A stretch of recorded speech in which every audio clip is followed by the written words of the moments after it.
You're ready. Hello, everybody, and welcome once again to 3Y TV. And tonight, the OSCA Weekend Woodsman Series heads to Atlanta for the Runaway Antlope on Twitch 210, and it is the final chance for these guys to lock themselves into the chase-offs.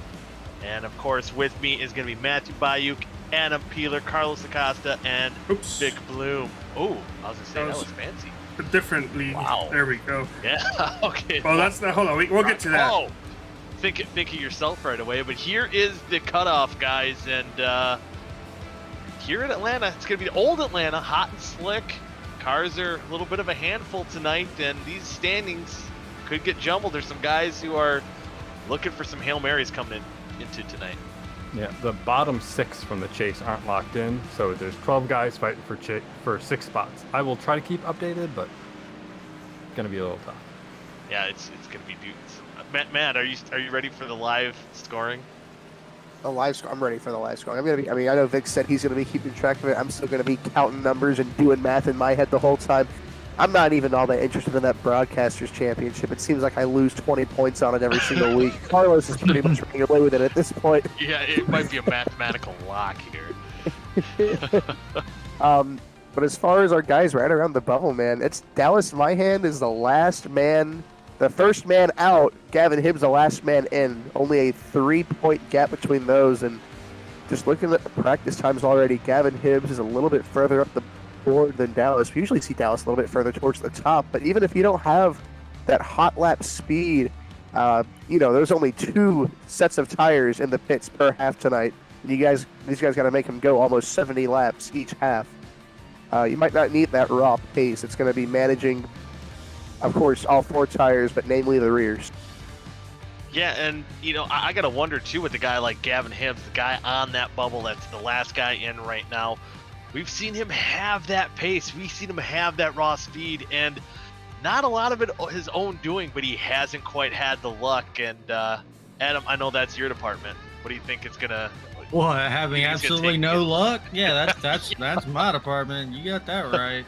You there last week when I made my start? It didn't go well. But yeah.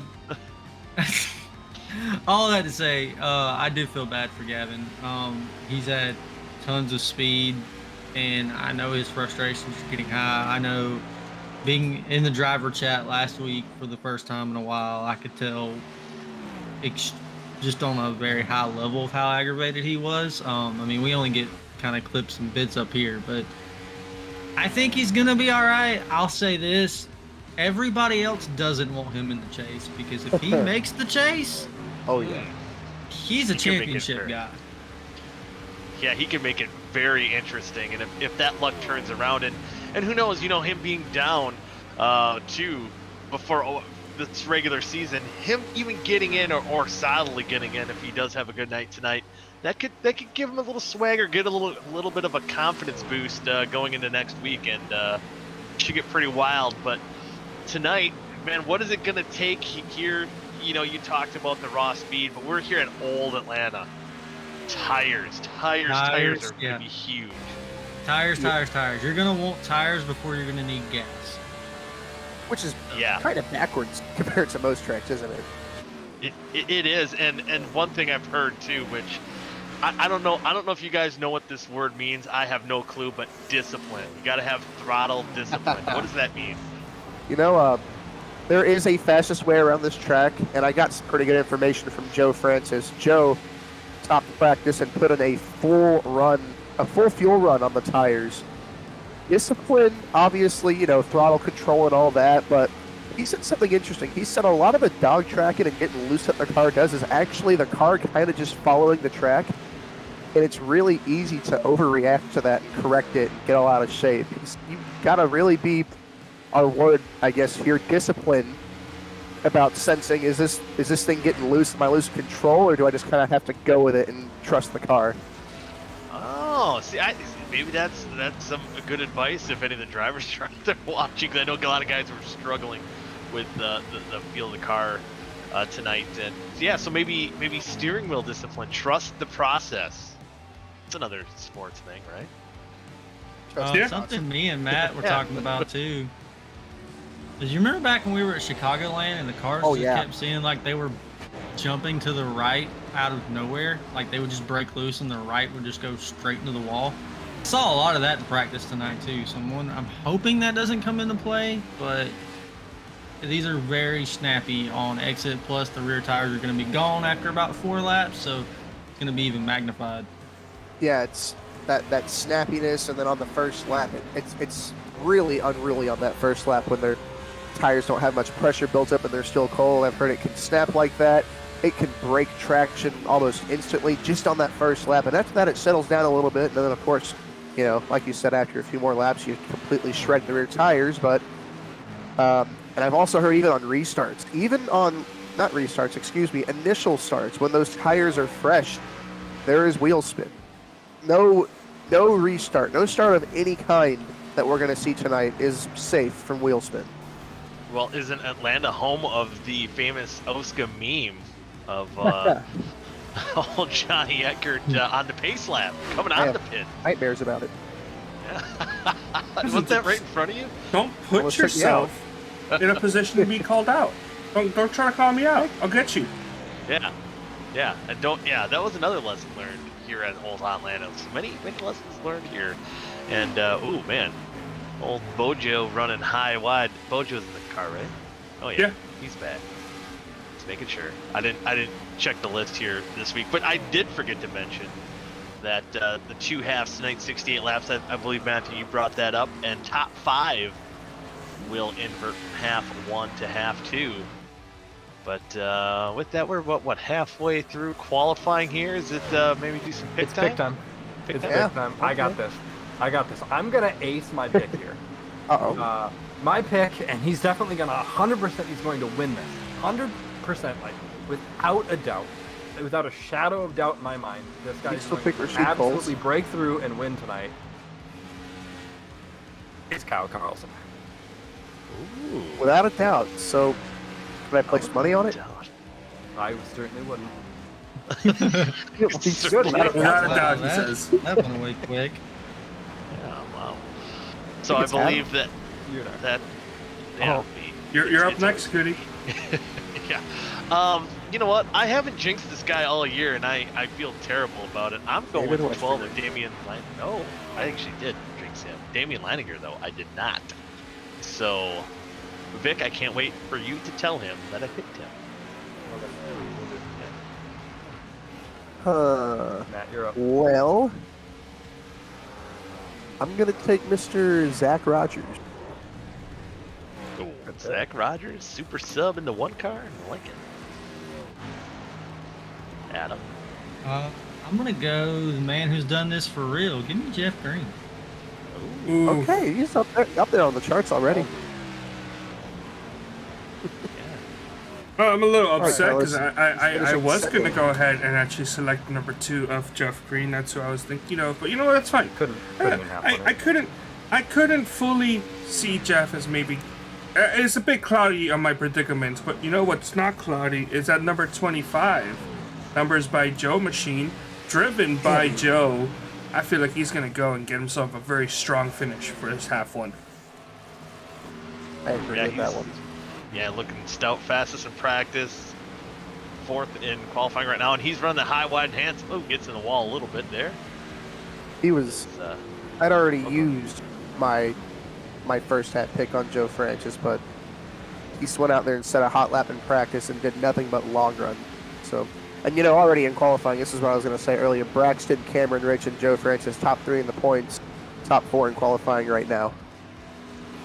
Wow. We have Zach Evans in the YouTube chat saying, tuned in from Nashville. Good luck to TWR, especially Brent Jones, in the Fine number 6. Also, he's saying Vic backpedaling faster than an NFL safety. At least he didn't trip and fall like a Green Bay Packers safety or something. So, hey, I'll give him that. Who's tonight's Thursday Night Football teams?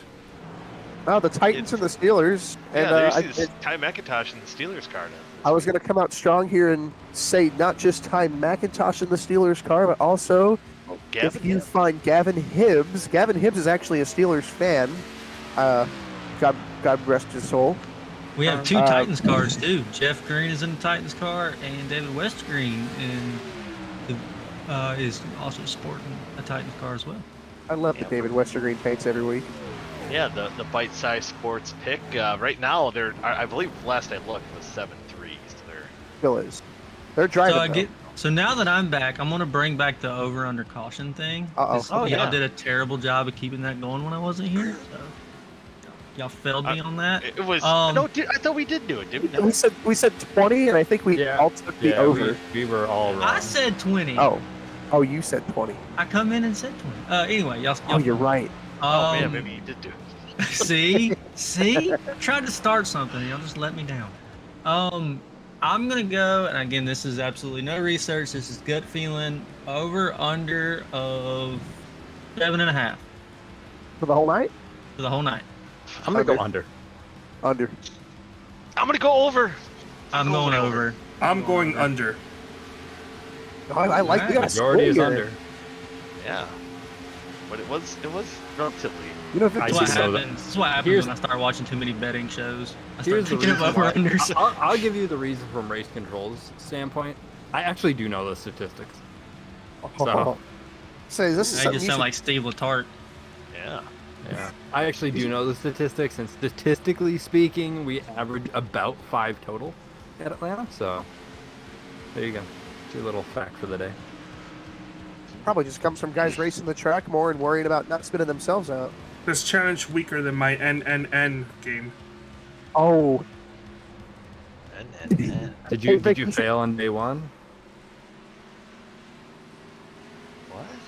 I'm lost. Nothing. Don't Don't worry about it. Don't worry about it. Goody. I'll DM it to you. But those who know. Don't I feel like I'm missing something, but okay. I don't know if this is entirely appropriate. I think it's slightly related to our conversation before we went live. Oh. It's not dark enough for that. Oh, I DM'd it to you. Qualifying's over. Hey, that's a noise on the bowl. Let's talk about that. People Johnson got in the top 3. How about that? Qualifying is over. Braxton DeWeese on the pole. Zach Rogers will start on his outside. And there you look at the drivers lineup. And Gavin Hibbs, they're 9th. He's going to need a good run tonight. Gilberto, I believe, does he still have a shot? No, he didn't. He missed a couple of races, so he's out of it. Somebody I'm watching is Dallas Myhan starting 20th. Little Birdie told me that this setup comes from his own personal setup. He used to run with these cars back when this was the NIS series, so I'm kind of curious to watch and see how Dallas does from 20th position. And one guy we did talk about earlier, starting 4th, David Westergreen, wants a good run here tonight to lock himself in. Yeah, he's not necessarily safe. Remember, Dallas is -3 heading into tonight because he had to miss last week. Yeah. Neil we do have Rutt, some. We have some debuts. I was gonna say we have some debuts tonight. By the way, the number 87 car of Justin Vandermarel. I hope I got that right. Vandermarel. This is his OSCA debut, first time with us, and Alex Kenton, who is an OSCA driver in the past. He's making his season debut. He is back from his military service, so he'll be back with us for the rest of the season. He'll be back in the 5 car. All right. Party time. Welcome to the party. Das Boot Party. You know, you showed up late, but those are the coolest people who show up late to the party. Yeah. Say what's interesting about more of our cutoff guys. I'll go ahead. Let's go ahead and take a look at what our in-car camera drivers today are. Starting with Cameron Rich. In-car camera for tonight. Just recently got a motorcycle, kind of looking a little bit like the Zach Gallen type. Let's see who else. Ray Bracey's camera's on. There's Snorlax. See, Tim Conrad does not have a camera. Shane not here. Zach Evans not here. Robert Hill Jr. no camera. What a weak person. Nick Indelicato, no camera. Ty McIntosh, no camera. Also Dallas Myhand out there rocking the VR headset. Do we have Adam Bueller? No, we don't. because he's in here. Seth I'm Ross, right not here. We already looked at Cameron Rich. Here is Darren's staff. No mac and cheese out there tonight that we can see, but he's got his phone right there, and he did tell me he was going to be listening into the broadcast, keeping an eye out on that point scenario. Jake's Scarborough, no Jake. All right, Jordan Tarble, no Jordan Tarble. Dustin Hall, he's not in this league. Matthew Bayuk, not here. Justin Cope, not here. A lot of these. Wow. I do want to give a quick shout out.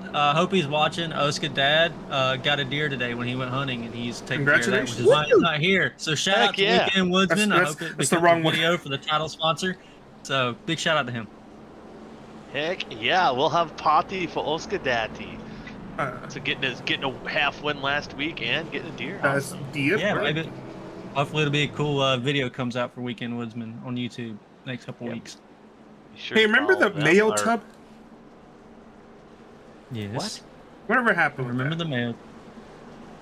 You guys ever he do did that? it before. I hope he doesn't do it for fun. Like, I hope it was a one-time thing, but that's not the point. Oh yeah. I think he said mail. Like, Just so you know, we're going green this time. Yeah, Robert Hill Jr. going down Perry Road, getting his making sure his gauges are all working here at the RKM shop at the very last minute. Change the RPM ticker excuse me, gauge. So just making sure it's calibrated and good to go, getting the all clear. and fun fact, he actually hands his virtual crew a Canadian flag when he drives by. And a loony. And a loony, just one. Just Not one. two. Yeah. Just do you to think make is it? note of. Oh, sorry. Go ahead.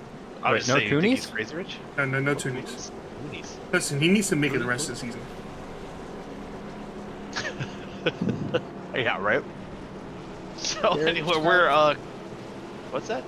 Darren Staff, Dallas Myhand, Ty McIntosh, Adam Tepe. 4 bubble guys all starting 17th or worse. Just wanted to make Darren note Staff that a isn't lot really of our that far. guys. Like, No, close to 17. Well, he is the 18th. He's a bubble guy, but he's a good 30 points ahead. Pace car's off. Here's where the rubber will meet the road. Pace truck is off. We're getting ready to go green here. Of the Runaway Antlope 210. Oh my. Green flags out. Ooh, yeah. Oh, Did Oh my not get goodness. going. and you were talking about that wheel spin, Matthew, and it looked like a few of those drivers had that trouble right off the get-go. Yeah, our whole front row there just about lost it. Cooper Johnson really genuinely just about lost it. And Cameron Rich already benefiting from that. He already dropped 4 spots back in Big wreck. position. Oh, right, Big big wreck. wreck. Oh, Oh, Dallas Myhand is involved. Damn. involved. Oh boy. You did it. You did it. You done. Yeah. Dang it, Goody. I didn't even want to say it. Unbelievable. but, Oh no, it was. I yep. think it was. I Damien. said to watch out for him. I didn't pick him. It's. Just- Oh No, no, I jinxed Damien. He was sliding. I didn't want to say that. But it's a bad jinx. This is all you. Yep. And, What? Oh. It hooked right. I told you it was gonna happen. Especially the Atlanta backstretch is notorious for this. Usually on older tires, if you try to kind of steer that thing over to the right, it just takes off, and it's really hard to save it. I don't think I've seen it on fresh tires though. This is surprising. He got behind on the steering. Of Yeah. note, just to note our playoff guys, Ty McIntosh did also pick up some damage, and Dallas Myhand had it missed, but it looks like got on the rear brakes too hard. Only minor left front damage for him. Should be Ooh, okay. what now he's got happened there front in end the damage. back? Oh. What Pepe happened in got the involved back as well. behind it? I think James Watson got in, locked him up, and got into Ray Bracey. Man, Tepe involved late too. All of our, pretty much, almost all of our guys right around that cut line Oh. got involved. Darren Staff is fine. He made it through. 87 of Justin Vandermeer that got into Tepe, or someone got into Justin and Dallas. was it Dallas? Okay. That was Dallas getting on the brakes. Well, Vic, did you tell Damien that I picked him? I told nobody. I'm gonna go tell him. Yeah, No. go tell him. I'll let him know. No, He'd be so upset. Why not? Yeah, you can do it. It's I'm gonna go Yeah. tell him. Yeah, go tell him. bring him up Fine. here. Yeah. Oh, Tepe At had least- it missed until the very end. Oh, And that rear end hop too. That signifies a significant lick there too. But, so what did Damien say? Shut up! I said, guys, I have an explanation. David, okay? I said, Damien, Goody picked you. And then he said, that mother, I'm not going to finish it. Beep. We have Justin Vandermeerel. That's the damage that he has after his pit stop. Damian Leininger faring no better. Adam Tepe also is going to have some problems for the rest of this race. Ray Bracey, both look better. And Carl Larson, who also is going to be struggling for tonight. And I believe... wait, did I say Larson? Carlson. That guy's got some other things going on this week. Down is my hand, who I think still has some damage. It's just a little crinkle right there. He actually may be kind of okay-ish. It's weird that he kind of spun out where he did, because he was already like slowing down. I guess it's just it just happened. Yeah, just had to apply a little bit more brake pressure, and that was where the rear tires wanted to lock up. That is much to the delight of David Westergreen and Gavin Hibbs. They were both way ahead of that. Hibbs only a few points up. Pretty much the next two guys below him and the guy directly above him in points all have damage and lack of track position early. And if they spun bad enough, they either had to burn a set of tires or they are on tires that have been damaged at this point. Yeah, there might be some comers and goers after the wreck here. We'll find out. Green flag back out here on lap number 5. Braxton DeWeese. Zach Rogers lit the tires up. Oh no! Oh my goodness. And Ty McIntosh heavy. Who's upside down? Well, that caution was late to come out. Who's upside down? I don't know. Kylie Jones flipped over. Line check don't end up on its lid. I was watching from the front of the one car. The one car spun the tires, and from there I just watched it. The top line just keeps checking up accordion, and then it starts with the one car spinning the tires, and then it just gets. Yeah. Somebody else spun out there too. Was there a second? Me fine involved? Is Kynan. Oh man, Darren Sheff took a lick on the right front. Damien took 2 hard licks there with 2 Ty McIntosh. Yeah, Ty McIntosh is in big trouble. He had it pretty much blowed up. Dallas ran into him, and Ty got beat around on all 4 corners of his race car. That's huge. You know, the one saving grace is that now there is a bunch of damaged race cars. Tepe, oh man. Ay. Happened to Rashid Coles. Oh, separate incident. Okay. I think Dave Carpenter kind of moseyed his way through. Yeah, I was gonna say my do-good boys besides Jeff Green, who's technically dirty. Whoa. I gotta see something. Hang on now. I think I just saw something pretty spectacular. I think the number 66 of Neil Rutsch should not be with us right now. Oh, did he get lucky? Oh, he should be out of the race. Oh, wow. And he's looking for a Hail Mary tonight to get into those chase-offs, and that could have been it. There was a lot of his competition there. It's the right rear fender. He almost gets flipped head on into that wall. He's got some damage there as well. Ooh. Oh. Oh. It would have been good night to his season. Got a little damage there, and you know, if you haven't known, Mahoning, I hope I say that right, Raceway, he ran up for Modified Track Championship, won a race, and also destroyed the car, totaled it, knocked the wall down, and went to victory lane. They had to flatbed it into victory lane, so that's kind of an interesting story. Right. But while we're under caution here, I do have Damian Leininger, who's probably got some choice words. Yeah. Damien, buddy, the button ready. How's it going? I hope you stub your pinky toe. What Terrible happened? threat. I hope you just in the middle of the night, you're really thirsty, you have to go pee. You get up and you just full on, and you either way. I said either one. You just go, maybe both. You know, let's do both. You're gonna go to the bathroom first. You gotta go pee, and then you're really thirsty, and you stub your pinky toe as hard as you can. Both feet. You know, I can't say that those haven't happened. Like, I know, but I hope it both happens at the same again. time. Even It worse, might. you also have to use. You You also know- have to go poo poo, and you can't control which one you release. Oh my god.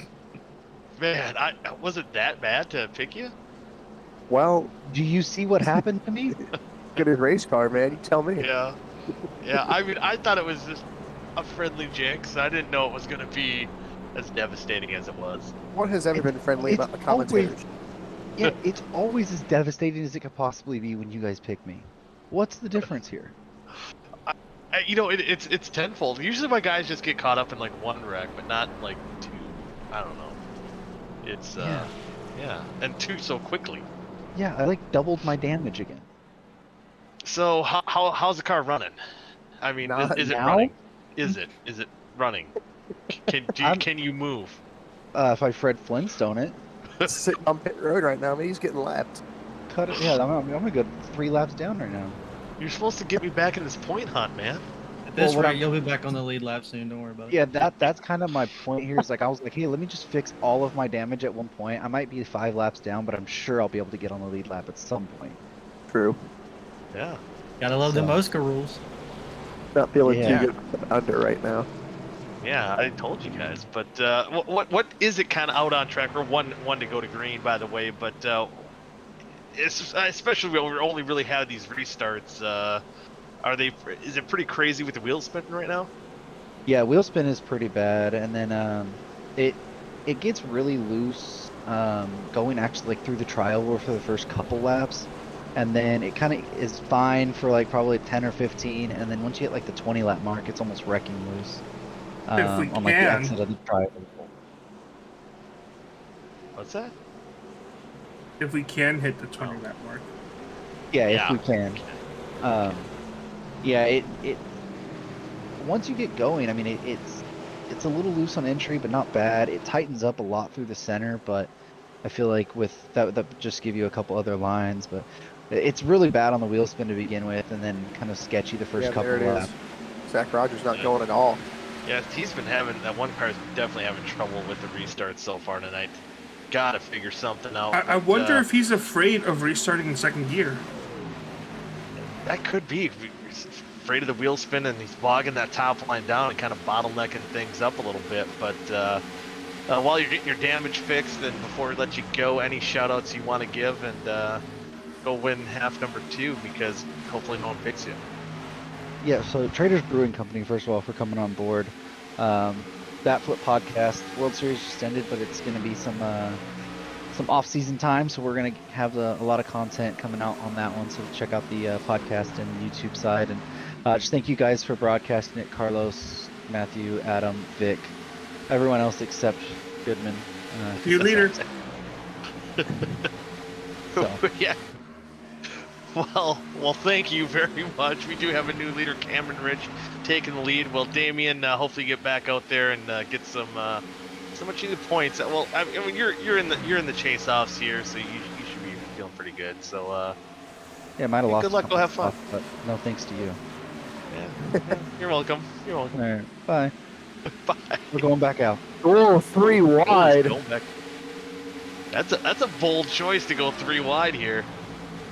I was going to say Joe Francis might have slipped up, but the more I look at it, he told me before the race, if you want to save your tires, you're going to run more of the middle line and tiptoe. That's pretty much what he did. He's tiptoeing around this place right now. Tiptoeing through the tulips right now, holding on to the 6th spot where he started. And already, with these wrecks, we have a couple of big gainers here. Dustin Dewar up 8 spots. We're now 7. He's back in the 8th position. But Thomas Capuano, who's been kind of on a tear as of late. He's up in the 7th spot, up 14 spots, staying out of trouble. Be another top 10 run tonight for Thomas if all things stand pat here. But early on in the going, 14 laps into it of 68. And also Neil Rutt the third, up 9 spots. We have him as that long shot to make those chase-offs. Well, who knows now, because Ty McIntosh is out of the race at this point, 6 laps down, still set on pit road along with Darren Staff. Now, Darren Staff has that nice cushion. It's going to be close for him going into the next half here. Ty McIntosh was already a little bit out of those chase-offs. This is really bad for Ty. This puts him in a huge hole with only one half left to make up points. Yeah, how many points was he out? I had the standing. I've got it right here. 10 out. 10 points out to Gavin Hibbs, who is running 4th, and 20 more points out, or 20 total points out to Adam Tebe, who is 19th. 19th, yeah, and Ty McIntosh 28th right now, not looking good. Hopefully he's going to get back out there on track. But we do actually have him in from the infield care center. We'll get a quick word with Ty. Ty, this is Goody up in the 3 wide TV booth. You got a copy? Unfortunately. Yeah, unfortunately, you're one of those guys on the outside looking in, and definitely not the way you wanted to start the night out. There's still a puncher's chance for you. You never know. There could be more carnage later. Get some spots late in the going here, and getting them in half or two. Do you think you have what it takes?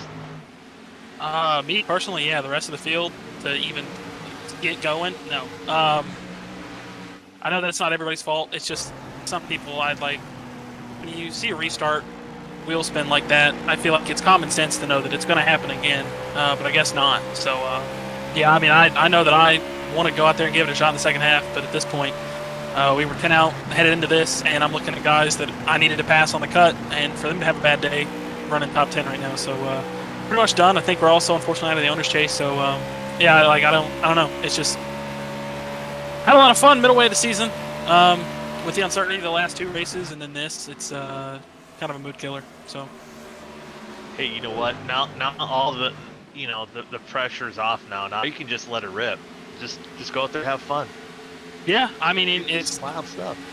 Like, I mean, we already know where I'm going next season, so I'm looking forward to that. I mean, it's a matter of trying to get. I mean, it's been an up and down season. I thought it was going better than past 2 seasons, but I mean, we're not even going to make the chase this year, so it's kind of just sad. I mean, I'm looking for the first win still. Don't get me wrong. We're going to go out to Daytona and do what we can, and the rest of the races. I mean, yeah, back to the lead.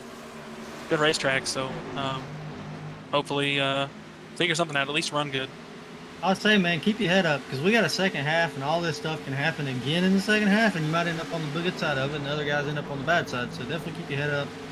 Go attack in the second half. Oh yeah, I mean it's one of those things too, where it's like I was going to try to race clean but hard. At this point, I mean I'll bump and run somebody for a win. At this point, I mean. Hell yeah! Don't play nice. Don't play too mean. Don't want Jake to lay down the hammer. I did just mention to my good buddy Jake. I said potty mouse back, so. Oh. Yeah, I'm not really enjoying the Arc Break Weekly that's happened the past couple weeks, so. Yeah, so hopefully it turns around. But before we let you go, any shoutouts you want to give? FHD as usual, man. These guys are fantastic. Pretty much family me. StreamBeats Creations on Etsy. Nurse Aviator on Twitch. Pittsburgh Steelers, who I think are doing pretty good. That's the only thing good going for me tonight, is that I'm in the winning team car. And man, just Adam for putting together a good team. Kyle Carlson for losing talent on the backstretch. All right. Well, thanks, Ty, and best of luck to you at half number 2. Appreciate it. You bet. Ty McIntosh. Hold on. There we go. Thank you. I was having troubles again. But animated thanks there. As these two boys, as we've seen much early on in the season with Braxton DeWeese and Cameron Rich kind of being inseparable, and here we go again. That's pretty much I was going to say the same move Braxton put on Cameron. He kind of drove up on his outside and just got around him, and now Cameron Rich is going to get the run off the corner. We saw Gavin Hibbs start to make his way up here, and he kind of stalled out. He started to really slide off those corners. His lap times have suffered a little bit, but yeah, look at that. They've swapped it back here, and it wouldn't shock me if Braxton doesn't go anywhere anytime soon. Yeah, these guys have been seems like pretty equal pace as of right now. And who did we just see there? How's Darren Staff coming back Darren out? Staff, yeah. Trying to get It's those much, yeah, valued points. Especially he came in plus 34, 35, so not entirely too bad, but a bad race can mean that this second half is going to be stressful. Yeah, just, you don't want any pressure you could take off yourself for half number 2 would be greatly appreciated, I'm sure, for Darren's staff. So something I was thinking about, I know definitely with these cautions, I know the the talk was, can you do it on one stop, or do you do it on two stops so you have two sets of tires and get the good out of them? Which one will actually win you the race? One stop or two stop? It's usually a lot easier to answer that, but Atlanta's so freaking weird. Right, because tires matter so much. This fit in extra time really make up the difference. Right now, you look at Cameron Rich. His best lap was a 31.02. Already almost a second and a half off. Yeah, his last lap was a 32.34. So pretty close to a second and a half off, and I'm sure that pace. Well, sometimes they plateau a little bit. That's always what you gotta figure out. If those tires plateau and your time's gonna stay around there, it's gonna be a second and a half. It might not be worth coming down pit road twice, but if they kind of continue to fall off at a consistent pace, it definitely would be worth a 2-tire stop. But yeah, Atlanta, it's the craziness of it. And I'm waiting to see. You know, I'm already looking at Joe Francis. He's only gained one spot, but maybe saving those tires and getting close to that halfway point for when they're probably going to pit. So he's probably going to try to use what's good left in his tires to charge up towards the front. Say his lap times have started to kind of swing towards the direction of front of the field, and as far as running his line and being stable, I have not seen a nudge or bobble or anything out of that 25 car. He is full focus on stability right now. Yeah, I think that's going to be key, especially with Damian when he was talking about after a few laps, 20 laps, his car gets wicked loose. So he might be set up for, maybe it won't be wicked loose for him if he saves those tires. We'll see. We'll probably definitely see who saved and who didn't here in a little bit. I don't think Zach Rogers did. Zach Rogers just lost third to Gavin Hibbs and fallen further and further back. He's not dropping like a rock, but it's going to be a classic case of, right now it looks like a classic case of Cameron Rich just being able to keep up that long run speed while also being fast on the short run. And Braxton DeWeese is doing a pretty good job here too. He's about equal with Cameron Rich. Every now and then Rich beats him a little bit more. Yeah, it seems like at some point, maybe after green flag pit stops, they'll be bumper to bumper once again. Again, the big storyline, I think, at least to kick off this season for sure. But then, of course, Cam's internet troubles maybe kept us away from some of these DeWeese Rich battles that we've seen throughout the season. But another one shaping up here tonight in the Runaway Antlope 210. Atlanta Motor Speedway. Heating up right now is Zach Rogers versus Gavin Hibbs. He's been slowly catching him, and just now he's getting better runs off that middle bottom lane than Hibbs is getting off the top. I think Gavin's feeling the effects of pushing a little bit early, and Zach Rogers has got more juice left on those tires right now. Yeah, he's Joe looking Francis pretty... is catching both of them. Yeah, I'd say here comes Joe, not too far behind. You'll see him right there. Backside of your screen. Yeah, Gavin, he looks like he got a little loose coming out of the corner, so he might be getting close to that wicked loose. This is where Zach's been money here. See if he can hit it again. Yeah, he gets just about the same runoff running 2 groups lower. Whoa!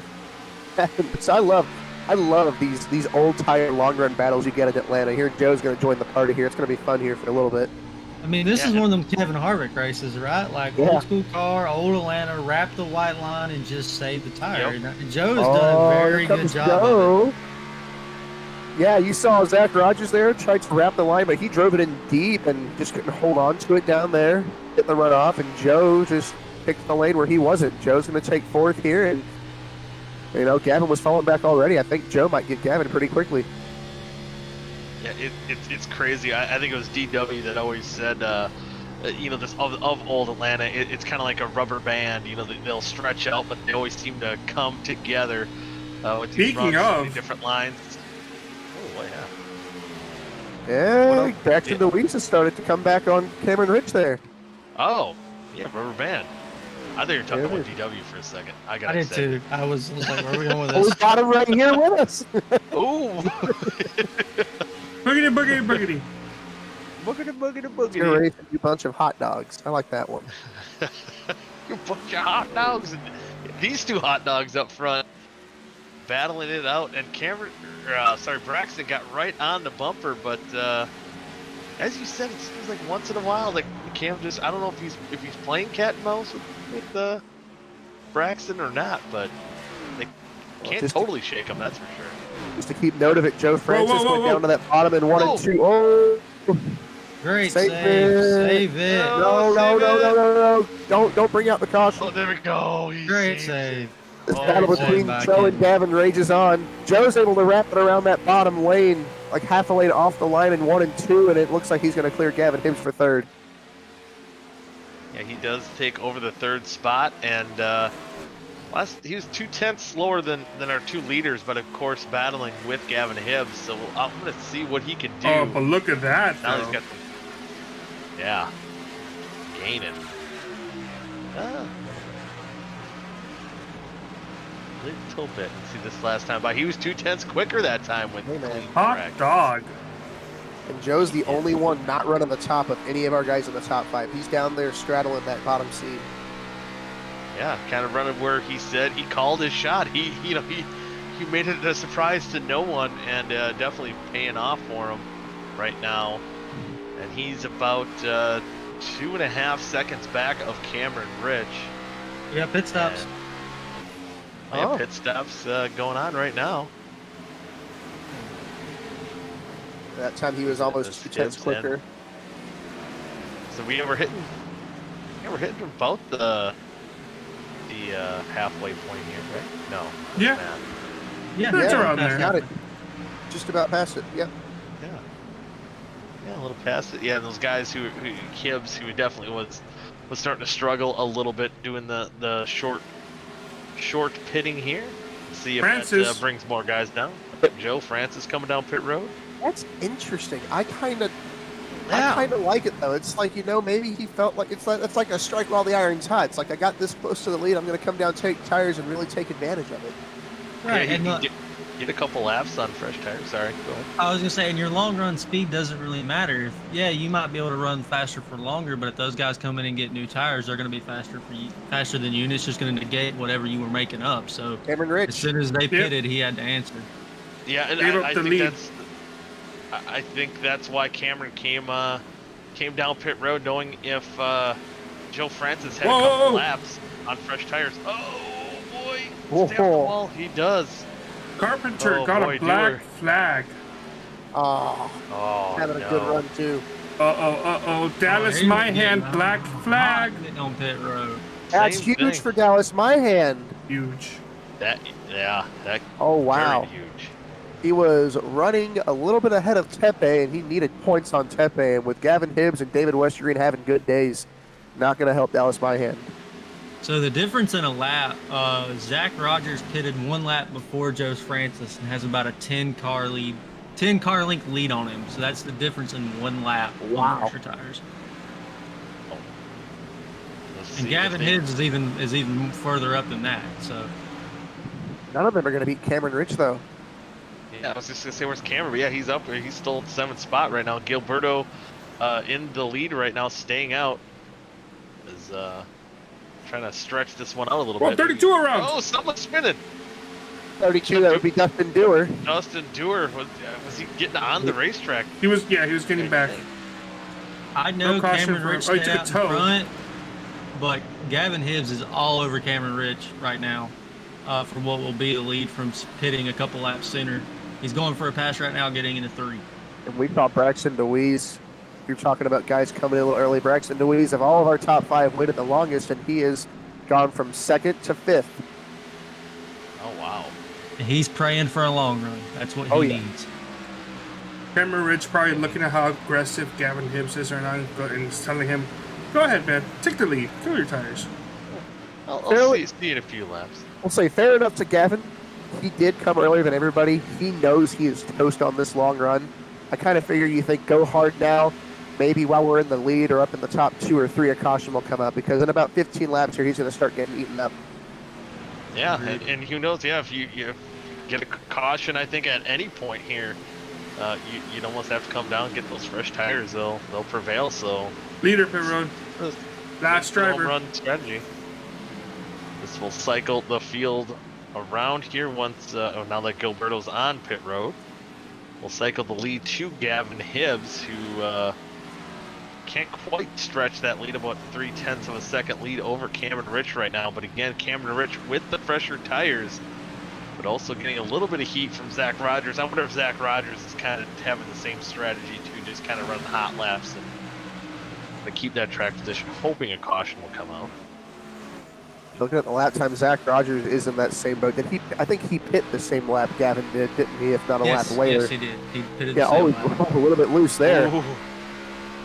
Definitely going for it. And now Braxton DeWeese too. He's closing in on this group as well.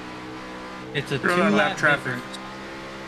2-lap difference between Gavin Hibbs' tires and Cameron Rich's tires. This is gonna get fun. This is gonna get fun fast with the lap traffic here. You don't want to be the caution. No, you don't. Up the field, as these guys go around Kynan Jones, they've still got Vandermarl in front of them. And then it's like 10 car lengths apart to Robert Hill, Dallas Myhan, Brent Jones. We're getting up on lap in the top 15 here. There's not really a break from lap traffic from here to the end of the race. I think just about everybody up to 9th place coming out of turn 2 right now is about 10 car lengths apart. Now, do you think this could play an advantage for Joe Francis, who's saving those tires? And he pretty much pulled over and let Braxton DeWeese by. Joe Francis is doing his thing, running his line. He is not pushing at all. Take it easy, wrapping that line. I like it. I really don't know if there's a big tire difference between Gavin Hibbs and Cameron Rich, because it's only 2 laps. I mean, I know we're at Atlanta, but it is actually only a 2-lap difference. I know it's going to matter, but I don't know if it's going to matter so bad that Gavin drops out of like the top 3 or 4. So this may be a play that works for him in the long run here, because I mean, DeWeese is coming, Zach Rogers is still there, and we still got Joe Francis looming, just waiting to turn it loose. So the way I'm seeing it, Cameron Rich is right behind the number 95, and he is saving his stuff. Let's go on board and see if his wheel is twitchy or anything. Probably not. Playing with his food right now. I think even for Gavin too, he's looking. Well, I think that's going to be normal here too. We've even seen that on the last run, him getting a little twitchy out of the corners. But for Gavin, I think the worst case scenario, he falls back into 5th, which is right about where he was anyway when he came down pit road. So if he would have got a caution, and he might need it soon to stay in the lead at least. But I think it was a aggressive gamble, but it was a safe aggressive gamble to just charge up and try to lead some laps here, which I think we ask this every week. Ooh, and that's going to open the door for Cameron Rich to look on the inside. There's bonus points, right, for leading the lap? Yep. Yeah, I don't know why we asked that. Jake at least I have to ask that every week. Meatball flag while on pit road, so he probably left his car running. Oh, yeah. Gavin Hibbs had a run, and Cameron Rich slammed the door shut on him. Crossover. I think Cameron's going to get a good run off the corner exit here. Oh, hang on to it, Gavin. He's tracking up a little bit. Hang on to it. Oh, I just got flashbacks from doing this myself a few times. Now listen, guy, if you come off of turn 4 and you don't cut down early enough to that first little kink, you get sent off into oblivion. And Braxton DeWeese cranked it hard left. My eyes widened, my heart rate picked up. I thought the 8 car was going to pancake the wall coming across the stripe. He almost did. He's got a little damage, as Carlos pointed out, but still holding on, takes over that 2nd spot. And with all this racing going on with the top 3, I think Joe Francis, who's still only he's gaining right now. 1/3 second. Yeah, he was another 2 seconds back. Another guy who's having a great points night is Westergreen. Right. In 7th. I didn't even talk about that, but that's exactly what he needed to do, was finish in the top 10, get out of half one, bank some more points. How about Tepe? Tepe in 13th? Yeah, up 11 spots, and 13th is not the greatest day ever, but he might jump or draw even with Darren Staff in points, and the way it's looking right now with that 14-point gap over Dallas and 21-point gap over Ty, he's going to gain on Dallas, gain a lot on Ty. I mean, Adam Tepe is setting himself up with a 13th place run here to be in a really comfortable spot where even if that second half doesn't go well for him, it's going to take a top 5 or top 10 from his competitors to leapfrog him in points. Guys, Joe Francis I think is turning it loose.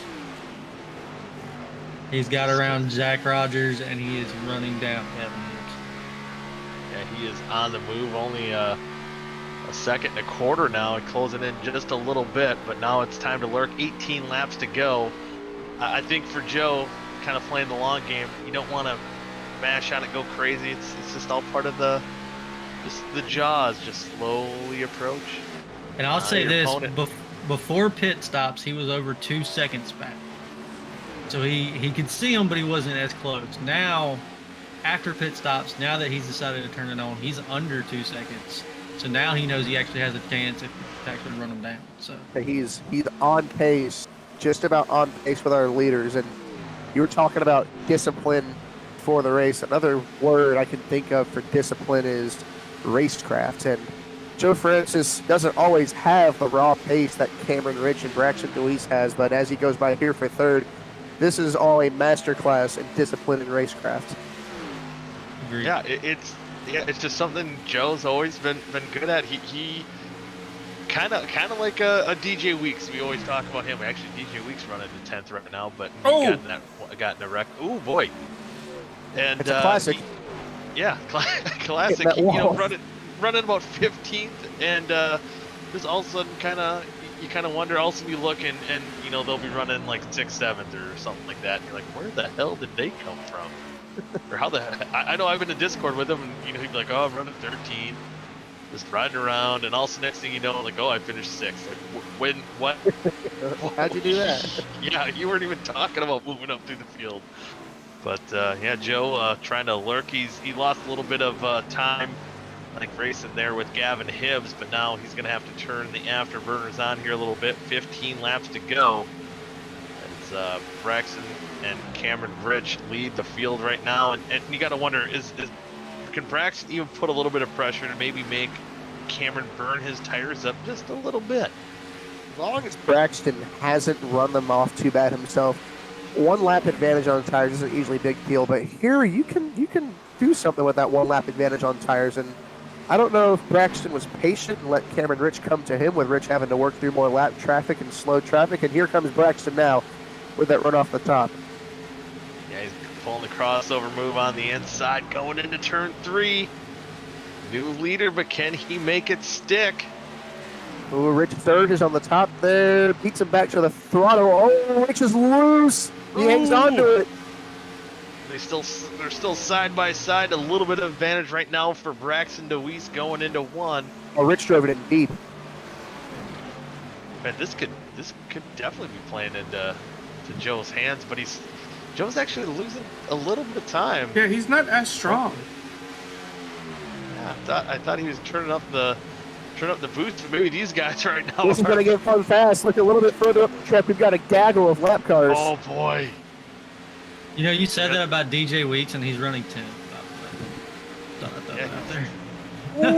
Oh. Oh, see, boy. maneuvering around Kynan Jones kind of made that interesting, but now Rich tracking all the way up to the wall. Braxton's got the room to run his line. It's not over yet. Cameron Rich had to drive it pretty good there to fend off Braxton. It's not over. Man, oh man. Yeah, you're talking about your heart race and your eyes widen just a lap ago. That was it right there. Thing. Yep. Man. And look at Joe. Even during this battle, Joe kept on losing time, so that's a bit worrying. Yeah, maybe, unless you know something we don't, he's almost 2 seconds behind now of these two guys. Unless again that they cranked it up that quick, just trying to hold each other off. Maybe neither of these two guys are saving right now, but Cameron Rich getting a little bit of breathing room right now. But again, as you were talking about, Matthew, more lap traffic ahead that they'll have to maneuver through. Yeah, it's here, and you know they're going to pushovers. Kyle Carlson and Brett Jones, and even further up here, Robert Hill Jr. aren't guys who usually just get lapped on pace, but they've got damage. And this track, the fast guys are really fast, and if you're not as fast as them, you're probably more far off than them than usual. And Cameron Rich and Braxton Deweese are the guys on fire right now, and everybody else that they're lapping right now, they're just riding. trying to hang on with it for a solid finish, get a best starting position they can for half number 2. DeWeese has got to run. Half number 1. Great corner there for DeWeese. He's on Cameron Rich. Oh, they picked the same lane that time. Who's going to run it better? Oh! Cameron Rich is in the wall. He's in the wall! Oh, Braxton DeWeese is going to look on the inside. But Cameron, he kept his foot in it. He's still got some momentum. He's going to at least stay side by side with him going into 3. And you know, if Braxton had gone to the bottom, it would have worked out better. But he picked that same groove, and he couldn't. He had to drive it down under Cameron Rich off the top. And here we go. They're coming up on Robert Hill. Are they going to split him? Where are they going to go? Yeah, their lap car could be used as a pick. Oh, Robert gets out of the way as best he can. And there you is see Braxton going to slide him? Inside. Oh, Cameron Rich is going to cross him up. Clear up. Oh, almost contact. Oh. Man, and all this is still happening, and they are still clearing Joe Francis right now. These guys are giving it their all, putting on one heck of a show, coming to the line, 7 laps to go. Oh, they're both loose. Man, this right here looks like Kevin Harvick, Jeff Gordon, Dale Earnhardt Driver, the Bonnie style finish. No, this looks like Jeff Gordon, Jimmy Johnson back in 2012. Yeah, that 1 year. Oh, Cameron Rich, he's going to be able to clear Braxton DeWeese. DeWeese getting a good run, not letting Cameron go anywhere. Let's see where they choose to go here in turn 3. And we are in the dark universe. I can't believe we changed this track. Oh, Rich is loose. Cam got loose. Braxton has a huge run. Braxton gets to his outside. Wow, he is going to have a lot of room to him coming into this corner. Oh! Cameron Rich sent it. He's going to park the bus right in front of him. Braxton's getting ready to cross him. Robert Hill's just getting a freaking video show right now. I think I just heard Robert say, man, I got the best view in the house right now. What a show these guys are putting on. They might run away from him battling like this anyways. Yeah, don't go. Oh, slid the rear tires a little bit. Cameron Rich keeps his foot in it, side by side, 5 laps to go. You want to hear some math? That right there, in terms of timing, that is the furthest apart they have been crossing the line in the last 3 laps. Oh my goodness. Cameron Rich, he's going to go for the crossover. Well, he doesn't have a huge run, though. Braxton in a really good position here to take control of it, but you know Cameron Rich isn't going to give up. Oh, he's took the line from Cameron, both going to the inside. That really hurt Cameron. Braxton pulling away. And man, Cameron's looking like he's getting a little loose, coming out of turn 4 right now. He has no grip exiting 3 and 4.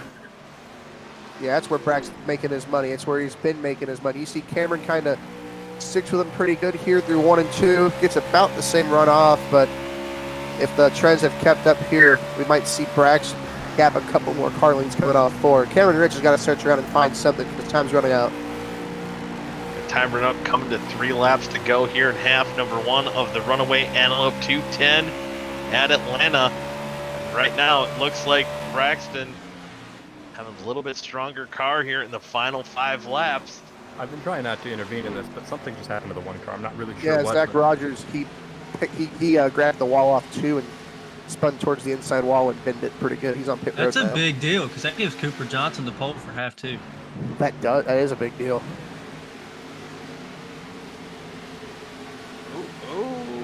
And there goes any chance I had at winning that Broadcasters Championship. I think I've been doing a better job picking last place than Vic lately. Man, I still don't know why Vic hasn't passed me in points. But man, you know what? Cameron Rich has not given up for this battle for lead. 2 to go. He doesn't quite seem to have the grip that Braxton DeWeese has, and this might be the money corner here that might seal it for Braxton. We'll see.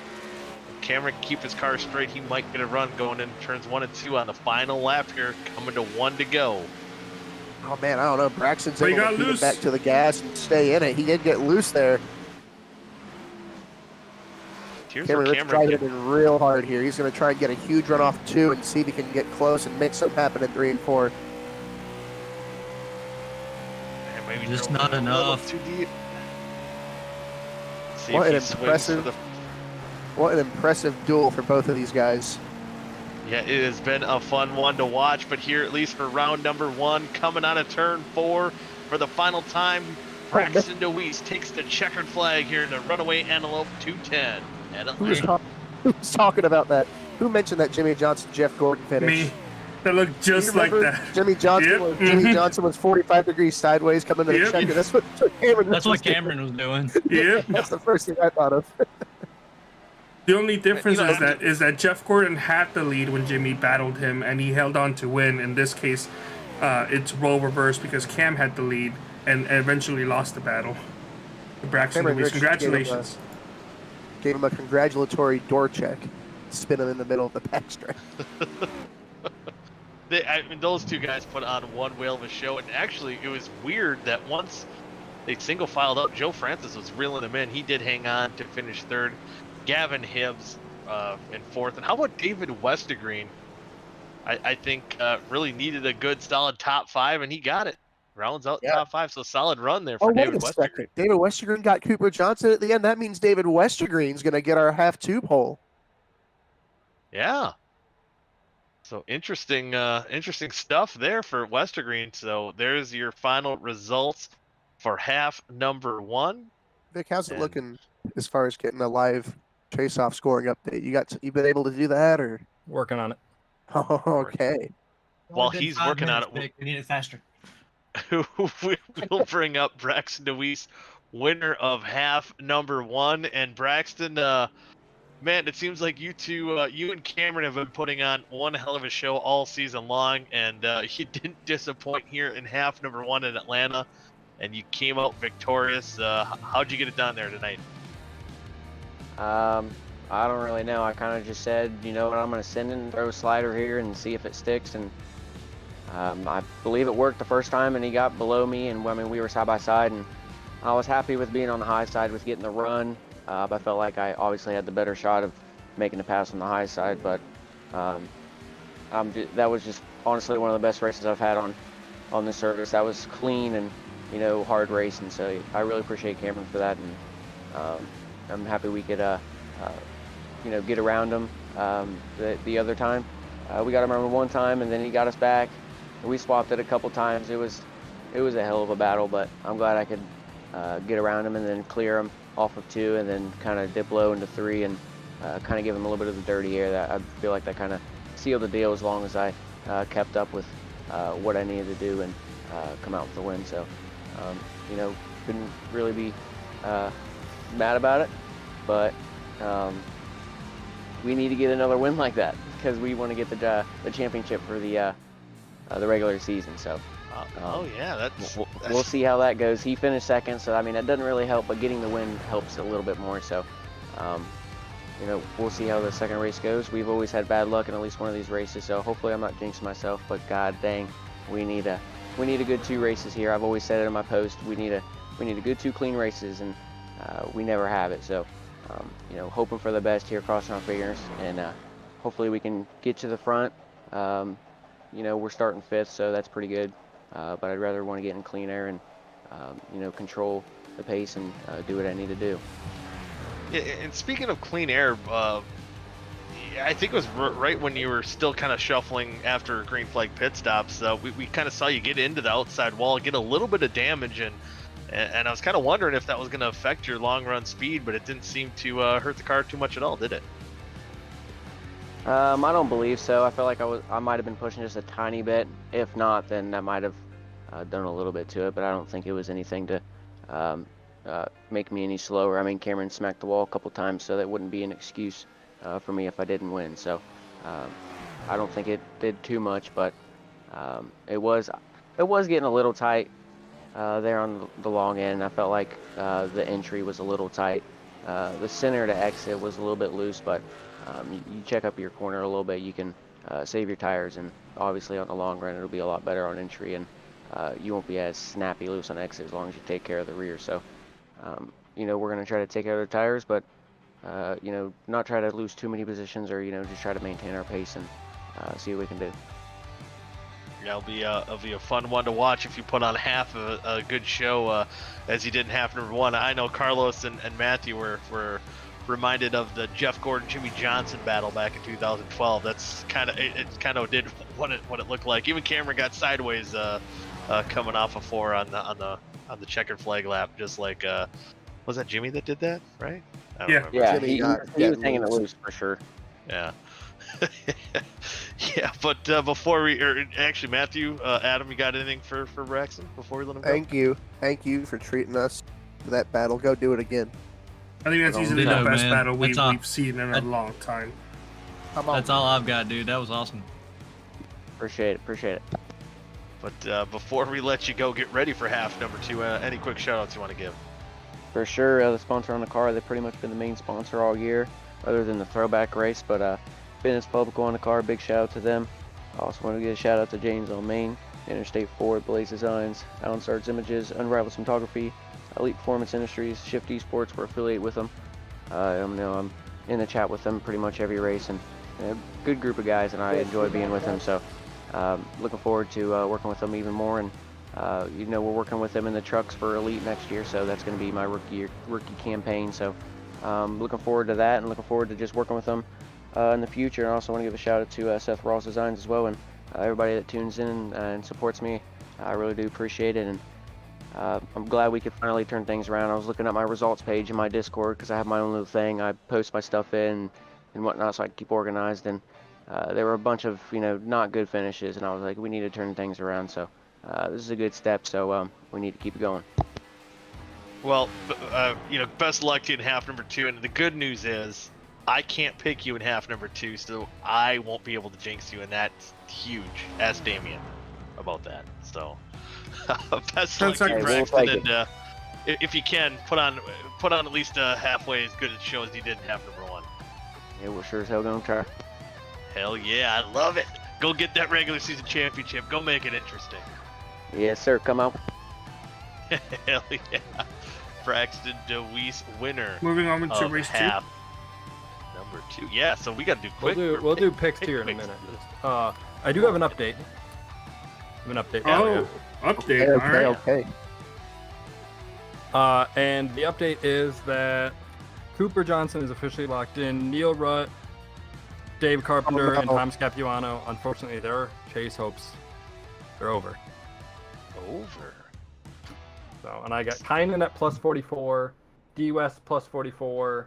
Nice. Darren plus 25, Tepe plus 23, Hibbs plus 20, Dallas minus 20, Ty minus 36, and Dylan Thomas minus 41. So there you go. There's your numbers. I don't know who picks. I don't know who picks other than picking first is Adam. I was working on math, so if you want to figure out. Yeah, I'm gonna go ahead and swing for the fences if I get the first pick, and give me Cameron Ridge. Wow, that's a real swing for the fences. Yeah, man. I checked it. I know. It might be me. I was literally just gonna ask if anybody knows who picks next, but it might be me. I had Zach Rogers. It might be me. No, I picked last. Or no, actually, Darren Staff. Oh, sorry, last. Did Darren Staff? No. Darren Did Staff somebody finished have, like 5th to last. Vic had Carlson. Vic, you're next, I think. No, no, Goody. I am with Damien. Oh my God, our picks did terrible. You know it was a crazy race, and we don't know where everybody is. You know what? I'm gonna go. I'm swinging for the fences. I'm going Neil Rutt. Okay. That's ballsy. I mean, what do I have to lose, Vic? That's true. That's very true. I'm next, right? No faith in you at all. So I don't. Obviously, I'm not prepared for this. Who's gonna suck Cooper. here? Oh, that's right. You're gonna suck. That's right. Fuck. Jeff Green isn't racing. Wow. Wow. Oh, there it was. This is There it was. Oh, yeah. Yeah, I get it. Mrs. Goody, please hear away.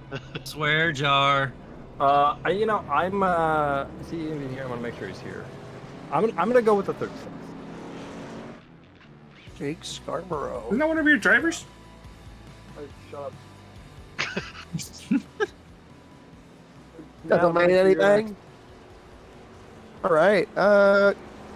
Give me Joe Francis. What if I don't wanna? You better give him. You better. All right. I'm going to go ahead. I think it's safe to say that I, once again, gain points on the field, on the competition. I'm going to go ahead and double down. 95 is going to have a solid race. That is, yeah. Yeah. He'll be starting alongside David Westergreen here on the front row for. I am starting to run out of options. I think we all are at this point. And I'm running out of picks, man. That says something. Yeah. Hey, wasn't that what you were designed to do? I mean, no. I was hoping that people would continue to like not Said be his good. code, he was designed for it. I was hoping that some people would like not still suck. I was hopeful. Okay. Hey, how's Thursday Night Football going? 13-10, Tennessee. Tennessee? How about that? You're the only 10 I see. Oh. Mrs. Goody was talking to you. Carlos. Ooh. Start of the second half. Mama, he's calling his shot. Let's go Chagosium Okonkwo. I may or may not have a parlay tonight. Oh. Zach Evans on the YouTube chat saying, just say my name, Vic. Jeez. Oh, man. Zach Evans. There you go. Do I have anybody playing today? I don't think so. No, I got no points. So I better have nobody playing if I have no points.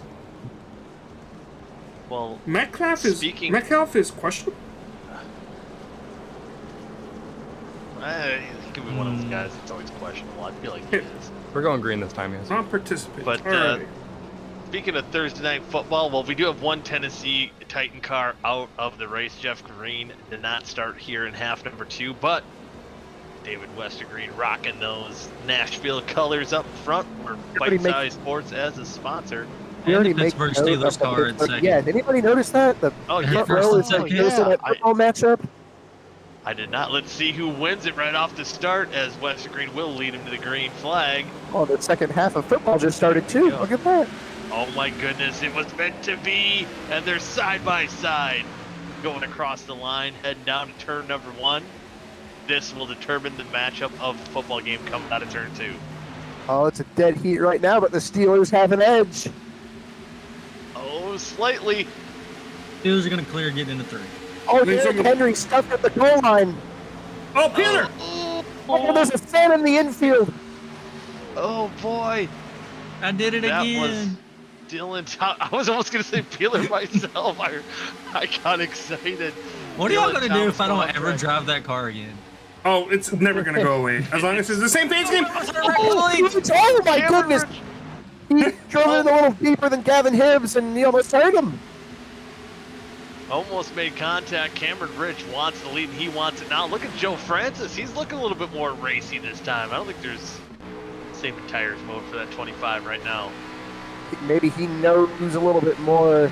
He can push his car a little bit and maybe match that long run speed. Maybe he's getting a better feel for that short run. Westergreen is doing a very good job on the high side. He is holding his own. Westergreen, you mean Easter blue? Easter blue. Car. Today it's Oh, and Easter blue. And that blue's kind of like an Easter blue.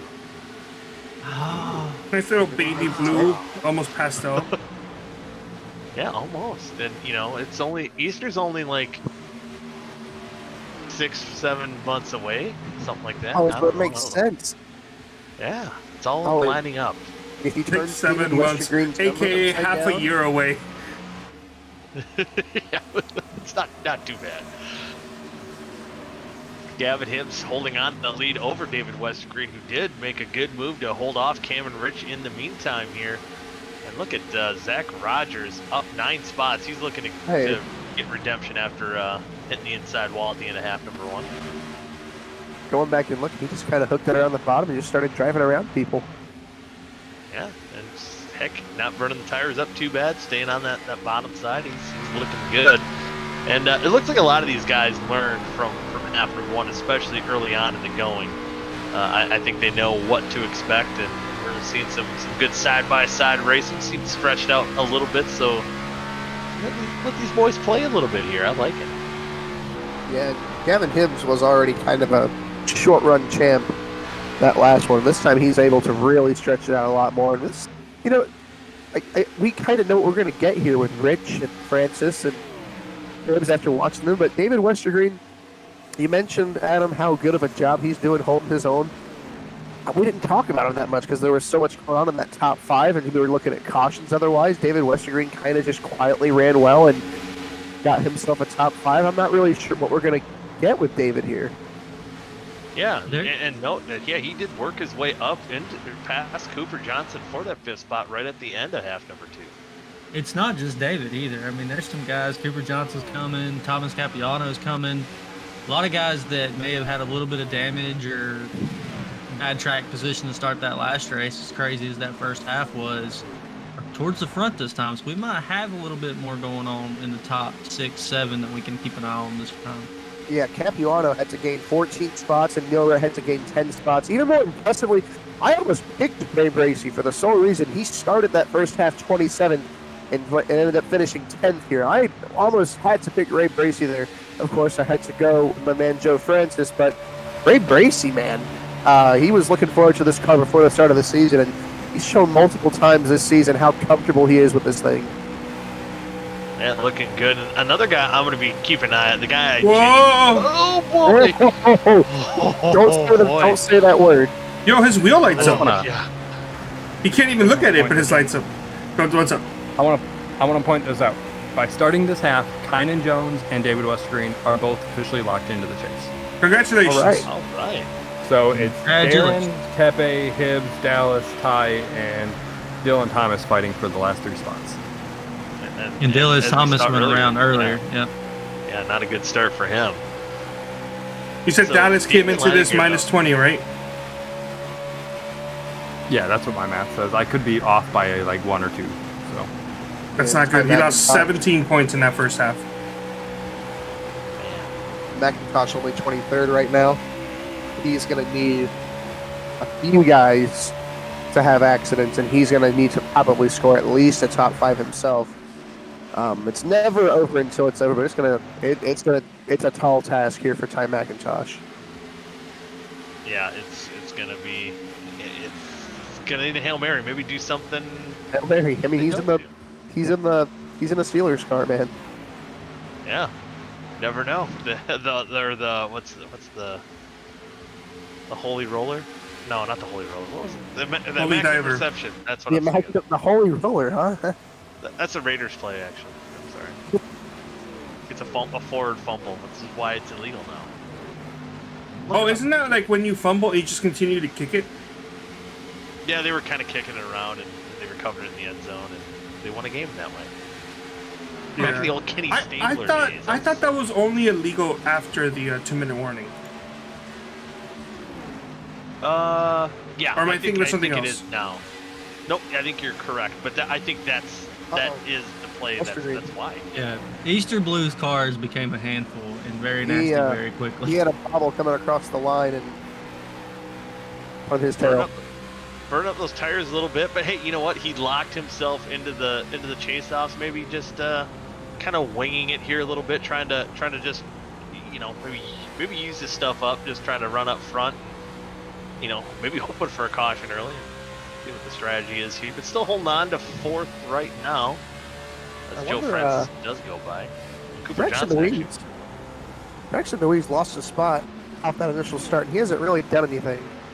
Could be saving. Normal, it could be. Yeah, exactly. You wonder. Normally, it's just because guys run where they run because they're either that fast or not that fast. But Braxton Louise, we saw blistering fast short run speed, and that speed continued into the long run here. I'm wondering how much he's saving here. He's already got that win.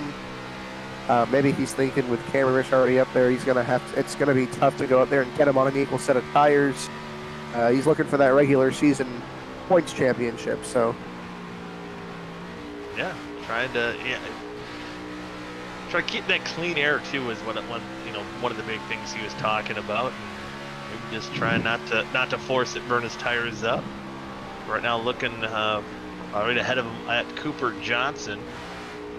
See if he can make a move and break into the top 4. As Cameron Rich, though, looks like he's closing ever so slightly on Gavin Hibbs for that top spot. You know, David Westergreen got hot last season right before the chase-offs and was hot all the way through the chase-offs. It's kind of happening here, isn't it? It has that same sort of feel where it's just all of a sudden, where did he come from? He's back in 6th right now. He fell off a little bit here, but certainly still looking like a good run in store for David Westergreen, and see if that can carry over as Cameron Rich taking a look on the inside of Gavin Hibbs. And Hibbs is running high line. Oh, man, maybe. I think he might have gotten a little higher than he wanted. He's going to have a huge run here. Oh, my goodness. I mean, inches. He slammed it shut on him. I mean, wow. Man, Cameron's looking to have another battle like he had with Braxton. Maybe he needs that fix now. He's battling with Hibbs right now for that top spot. Oh, boy. I agree. Yeah. I want to point out, Zach Rogers started 21st. He's up to 9th. Yeah, he is. Oh, that tire fall off is going to be huge. Yeah. I mean, hey, he's still kind of gaining a little bit. I think in terms of lap times, he's running about the pace of Cooper Johnson and Braxton Deweese. He's faster than everybody 6th on back right now. I mean, but like we said, you know, he's ripped his way from 21st to 9th, and soon enough here, probably 8th in less than 20 laps. He's going to be feeling it by the end of this run, and he might be inclined to short pit. Dallas Mahan is up from 19th to 10th. You know, who's kind of the fastest car in the top 3? Joe Francis. Closing in on those two boys there. Get a bit of a different Joe Francis here. I think he learned that maybe he didn't have to save as much as he thought. You know, going into half one, he was very timid, very sensitive, because he thought he needed to save that much. But with the runs only being about 30 laps apiece, maybe he realized that he does need to go a little bit earlier than he planned. Yeah, you know, he was, you know, Braxton DeWeese was talking. He's in that Shift Esports Discord, so maybe something that they shared between the halves here, and looks like Joe's kind of taking it to heart a little bit, where you can, maybe charge a little bit harder on those short runs, keep them within arm's reach. As long as, I think Braxton, what he said, as long as you save that right rear tire on the long runs. We've seen Cameron Rich burn it up a little bit in half number 1. We'll see who's going to do it. Half number 2 here is where, you know, I guess maybe it's still early, but maybe starting to think about green flag pit stops. When do you do it? Is there anyone out there do you think does try a 2-tire stop? Man, if you were going to do it, I think you should have already pitted. Yeah, I think. If you were going to try it, I think you would have already. Yeah, at least like right now, yeah. I think maybe for Gavin Hibbs. I mean, maybe Gavin. I mean, he's not going to. He's running up there, but man, he. I don't know. Sorry, I say that. I have to remember he's one of those guys. I mean, he's not in danger, but he's not locked in. So maybe not. Maybe David Westergreen. That's what I was thinking. Westergreen, who's locked in. Why not, man? Go for it. Ian Jones, who now he knows he's locked in. Maybe they try it, but I think if they were going to do it, they would have already done it. Yeah, David's got the situation and the track position to do it. Like you said, I don't know if we're going to see anyone do it, which is kind of disappointing. If I were in that situation, look, man, I'm always thinking about what kind of stupid, crazy strategy can I do. They usually don't work. Oh, Neil Rutt just said putting in might be a mistake. Like maybe misclicked the keyboard, but he did just hit hitting in. Yeah, he's fallen off. He was running in the 9th position, started the 9th, and he's kind of hit a. It's way too early for that. Oh wow. He's pitting. He is way off the pace coming out of 3 and 4. So he might be trying the 2-tire or 2 pit stop strategy. Oh wow.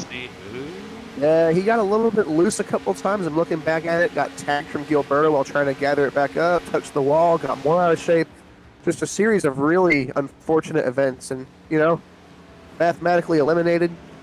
Might as well. Why not? Yeah, try something different and see if it works. I think if you pit now and around lap 40 something and see if it works. McIntosh has left the building. Oh, that is not good. Cameron Rich is in the wall. Kynan Jones. Kind of Jones coming down pit road. There's a All right, few I liked guys. it. We were talking about Kynan. I think they're listening to us. I think Or one of them got a message. Oh. Uh-oh. Too far. Back up more. Oh, okay, no, you're good. Stop ruining our broadcast, Vic. We're telling stories. We're telling stories. I'm giving you bad facts here, Bill. I told don't him want to the pit. facts. I don't want the facts. I just want opinions. Just Give me wanna the car paint facts. Picture, damn it. What happened So to you Braxton said Cameron Dooley? Rich Or not smacked Braxton that Dooley. wall? He did. Cameron did get a piece of the wall right as Kynan started to pit, but I don't think Gavin it was Hibbs. enough to worry about it. Oh, car spun around on the back DJ stretch. Weeks And he's gone. took a toe. Good. I think he did the same Good thing last half, or it may have been somebody else. Whoa, on the backstretch. Oh, wow. That looks very similar to that Kyle Carson. Yep. Yeah, just snapped right on him into the outside wall, but DJ taking a toe, getting off the racetrack, staying green here. Oh, Dallas! Kevin Hibbs. Oh boy. Kevin Hibbs is in huge trouble right now. I mean, he has just about wrecked that thing 2 or 3 times. He's hanging on for dear life. He's hanging on. He's lost a spot to Braxton DeWeese, so DeWeese now worked his way up into the top 3. I'm being told Robert Hill has crashed. Oh wow. No caution, no caution. Trying to get it going again. Fourth Let's take a look at RKM the car here. 3-wide TV replay. Oh!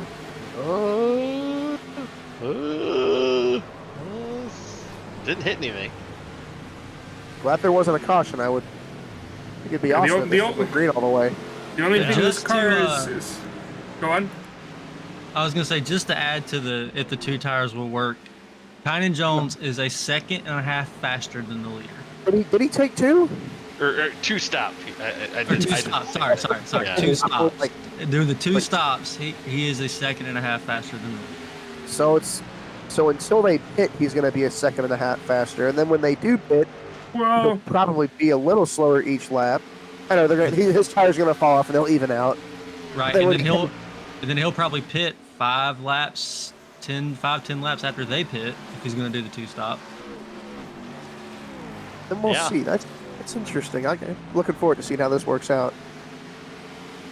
Yeah, so the 2 guys that did, Neil Rutt and Kynan Jones, currently being scored in the 26th and 27th position. Ray Bracey, I was looking at him. He bobbled on the backstretch, almost wrecked it going straight. We've seen that a few times already. He saved it.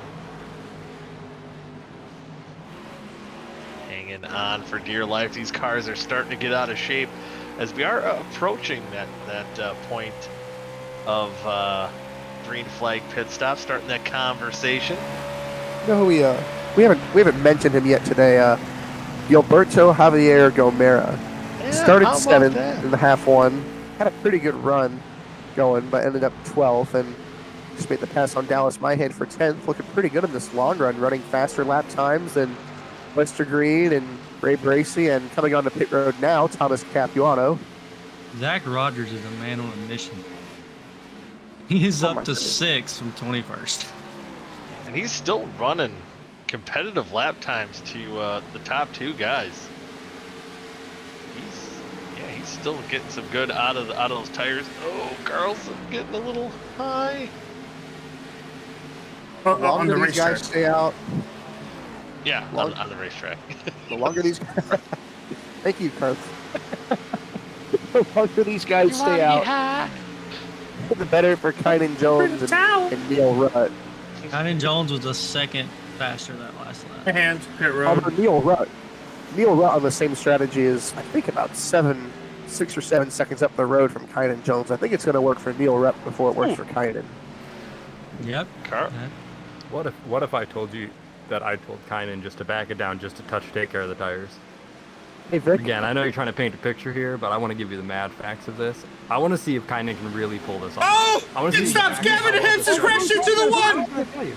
Oh, no! Are you saying Kynan Jones to not pit and make it on fuel? Decently heavy into the wall. He's not going to make it on fuel, I don't think. But I'm telling you, I want to see how this can play out with 2 stops. They are trying to wreck getting on pit road. Huge. They did wreck, and actually Carl Carson has a black flag. More. There is a lot to unpack. Their teammates. Kevin Rich is pitting. Joe Francis is pitting. Kevin Rich is coming in. Oh my goodness. Joe Francis, black flag. Did Cameron Rich play, or was it just? Did Cameron Rich make it? He did. He did. Joe Francis did not. He was speeding. Oh my goodness! And wow. I mean, Cameron Rich. You got to look at how hard Cameron Rich is. We're gonna go back. Let's let this all play through, guys. There's a lot to unwind. Wow. Braxton DeWeese coming down pit road, your leader, Dustin Dewar, Damian Leininger, the 91 James spun on pit road. What is going on? This wasn't Johnson spun on pit road. And coming in hot, Dustin Dewar down pit road. So Damian Leininger, he's spin again. Dustin Dewar, black flag. Oh, I did not even think about how hard pit road in. Carpenter, black flag. Let's say Dave was going 65 crossing the line, man. Everybody's speeding. Did anybody think about how hard it is going to be getting on pit road with these tires? Oh, I knew it was going to be hard. I told all my drivers, y'all better practice pit road entry. I didn't say that. Getting up the speed. Oh my goodness. Y'all better practice pit road. I don't think Dallas was in the team chat when I said it, and lo and behold, he was the only RKM teammate to speed in pit road last half. This half though, we're good. I drove last week to slide sideways on purpose. I'm glad I'm not driving this week to be sliding sideways on accident. All right, let's. You're not kidding. Things are calming down. You guys take over. I'm gonna go see if I can pull up some of these replays. You got a lot to sift through. Good luck. Yeah, and with that, with the cycling of the pit stops, Neil Rutt has the lead. Again, he was the first. Him and Kynan the first to come down pit road, but one of the earlier guys to come down pit road. There's DJ Weeks spinning out the inside wall. Thomas Capiano, he pitted about lap 30-31. He's in second right now, and they're I guess Braxton DeWeese only 3 seconds back of Neil Rutt. Yeah, this is the Gibbs getting crazy right early. Oh, he hit the inside wall hard. Yeah, that's what I was trying to say. Gibbs had crashed. I didn't know he crashed as bad as he did. He just immediately under braking, he did not have a good time. Francis has set the fastest lap of the race. Unfortunately, he had a black flag. Are you sure Cameron Rich didn't speed? Oh yeah, we're good. Joe Francis sped, and he's in the same corner as Rich, and Rich also had to hold in his box. I think Cameron Rich sped. If he sped, I didn't get that notification because he is like pretty far back. He is currently scoring 1 lap down in 21st, and Gilberto also pit a lap later, and he's currently 6th on the lead laps. Here, this is Cameron Rich going down pit road. Or he might have got an unsafe pit entry. Yeah, you know what? That's what it was. It's probably unsafe pit entry, and it doesn't tell me that. Guys, Thomas Capiano is passing Neil Rutt for the lead right now. What? Fresher tires. Yeah, but remember, Neil Rutt went down pit road on lap 22. Capiano went down on lap 30. Everybody else behind him is 34, 31, 33. So does Tom pit again from here? Is he doing a late 2-stopper? He might be trying to stretch it, try to get ahead, or he's going to pit a second time. Unless, I don't know. Yeah, actually, that's a good call. He may be waiting for caution. Dallas Byhand. This really helped him. All these speeding penalties and drivers crashing and missing pit road, that helped him a ton. Did you imagine how much it's going to help Neil Rutt and Kynan Jones if they can do the 2-stop? Huge. You just took Neil Rutt. So go ahead. Yeah. I was going to say you took 3 or 4 of the top guys out, and then now you're doing something completely different. Well, it's not going to benefit Kynan because he just got wrecked by proxy of the 54 and the 29. So. Who did? Kynan. Oh. Well, this isn't a good thing But if it's gonna work for anybody, I think it was gonna work for Neil Rutt. He's just falling back to 4. This is what happened to Kynan Jones not too long ago. Oh, from Cameron Rich. Oh. And he's digging as hard as he can, try to split the middle, but it kind of met up. If it's going to work for Neil Rutt needs to be on pit road within the next 3 laps. Rasheed Coles almost took out Joe Francis. Oh, man. Guys, there's so much going on. There is a lot going on. And how about Brett Jones in 7th, Dylan Thomas in 8th, and Tepe 9th? Bracey still hanging on to a top 10. I want to point something out, guys. This battle for second could potentially be the battle for the win. I think Advantage has to go to the Weiss because he went down on lap 34. Dennis Myhan went down on lap 31. Thomas Capiano went down on lap 30. So the Weiss could potentially be gaining a bunch of time over the next 10 or so laps. Okay, his tires are going to have to come in first because right now it looks like he's about the same pace as Capiano. I wonder how much is Braxton Dewey saving knowing he's making this set go to the end. Because these guys on older tires are outrunning, if not running the same pace as him. Here comes Cameron Rich, by the way, to get that lap back. Oh, being scored in 20th, 1 lap down, trying to get that lap back. Yeah, first driver 1 lap down, but also on pit road. Here he comes. Don't speed. Everybody else is. All right, he had a good entry. He's good. You got 25 laps to run as hard as you can. Yep. It'll be fun to see what he can do.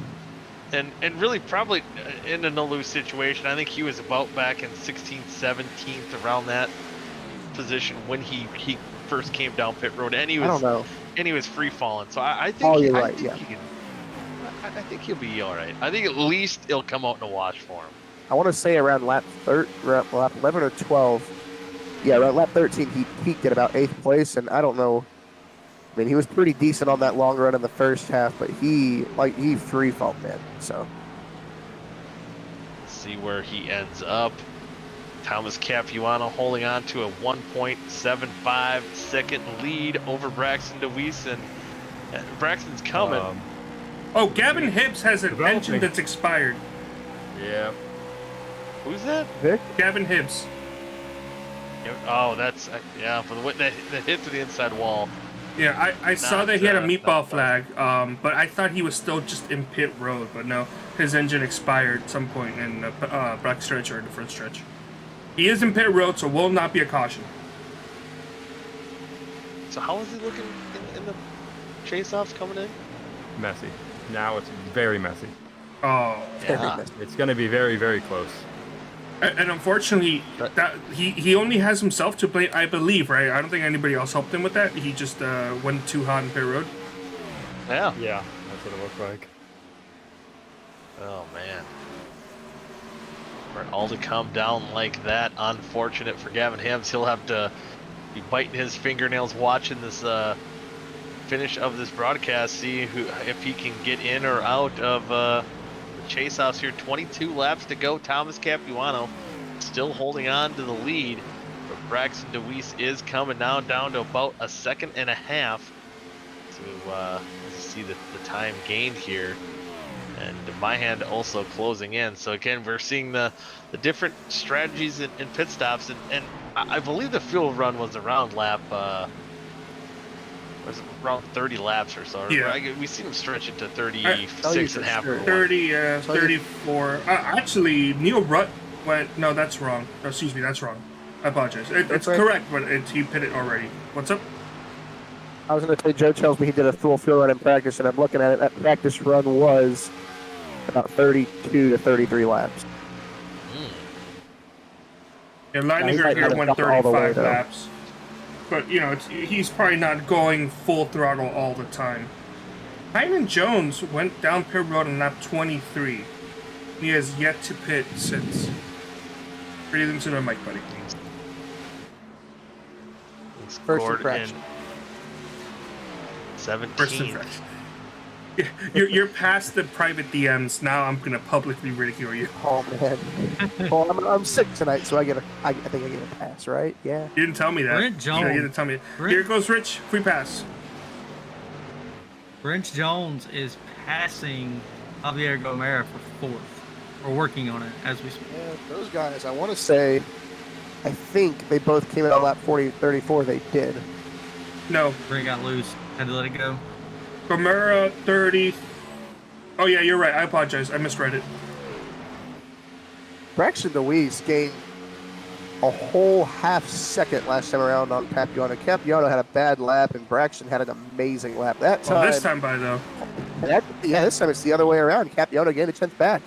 I don't know what to make of the whole tire thing right now because Braxton came in on lap 35 and Tom came in on lap 31. So there's a solid advantage there for Braxton in terms of grip. But wow, and I know Thomas. I know he gained 14 spots and reached that 7th place finish that first half. But wow, this is impressive. And Cameron Rich can't quite break away from Capuano right now either. Here's the important part. That car ahead, 73, that's a car going a lap down, but Cameron Rich is battling him. That would have been Cameron Rich going losing that free pass position if he wasn't giving it his all. Same thing with Joe Thomas. Now, Joe Thomas, excuse me, Joe Francis. Yeah, now trying to get past the 73. Who did that confuse him with? Joe Thomas. Joe Thomas was a pretty good lineman for the Browns. Yeah, I was saying on Wisconsin. There we go. Oh, I was just gonna put Gavin Hibbs up. Now he left. I'm sorry, Gavin. Dylan Thomas, pit road. Speeding. That's a black flag. Oh. Wow.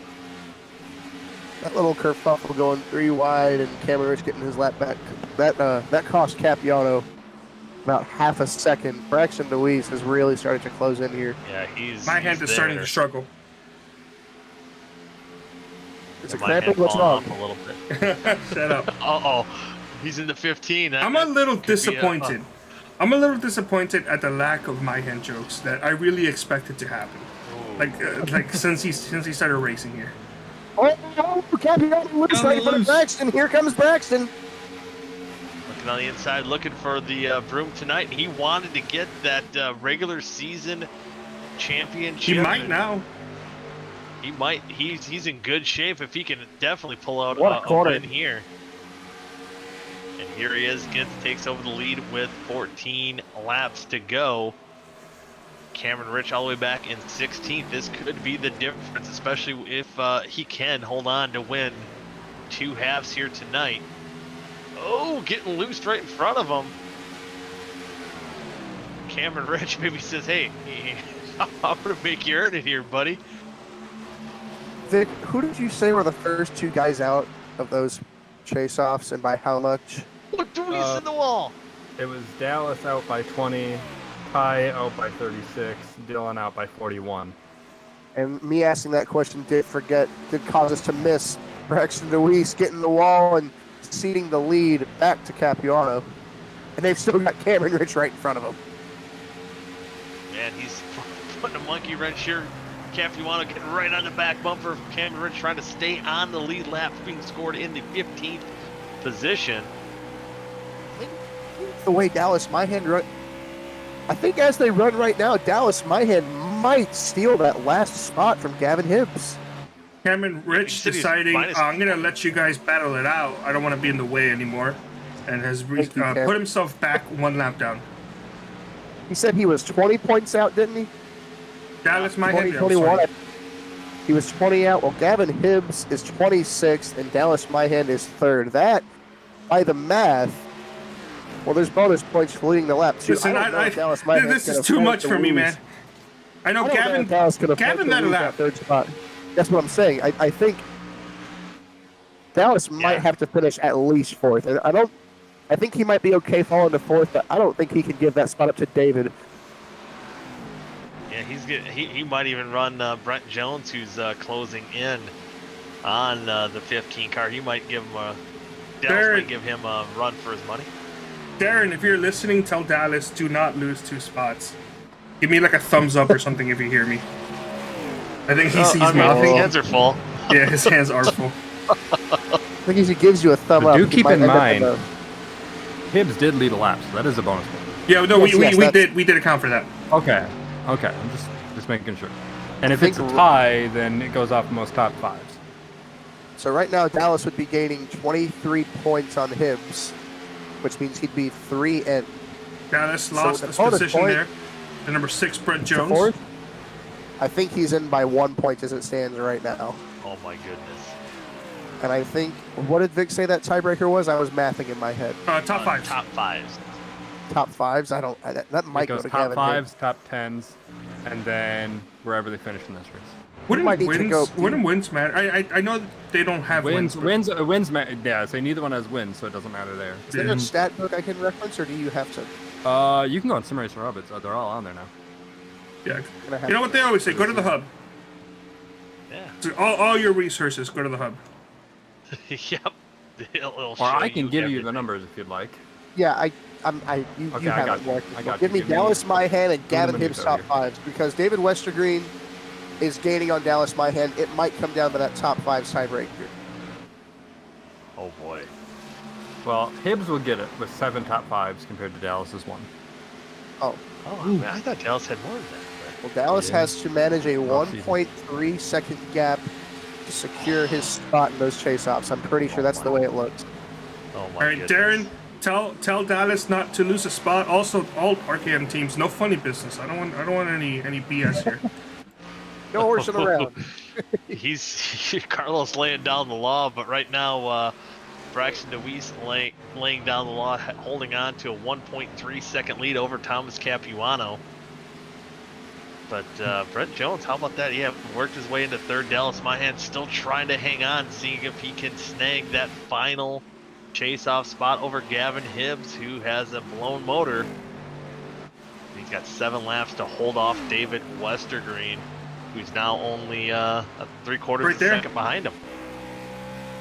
Oh boy, this could be the race right here. I don't know if Dallas has the tires. Westergreen's coming quick. But it's November. Oh my god. Oh, I get it now. Is he gonna? Is fuel gonna be? Dallas has to pit. What? Fuel. Is he not good on fuel? Oh no. No. That's it. That's it. Brett Jones is on pit road. Dallas Myhan's on pit road. Oh wow. I wonder if Capuano's gonna have to pit as well. Let's see. Dallas pitted on lap 31. Oh man, Capuano. Yeah, Capuano. I hope he's been safe.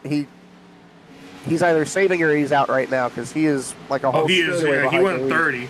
You know what's weird is I could have sworn after like the cycle through, I could have sworn I was hearing drivers like really backing off the gas. Yeah, it looks like he may be out of gas. Like really backing off the throttle. Yeah, but I thought it was like in my head.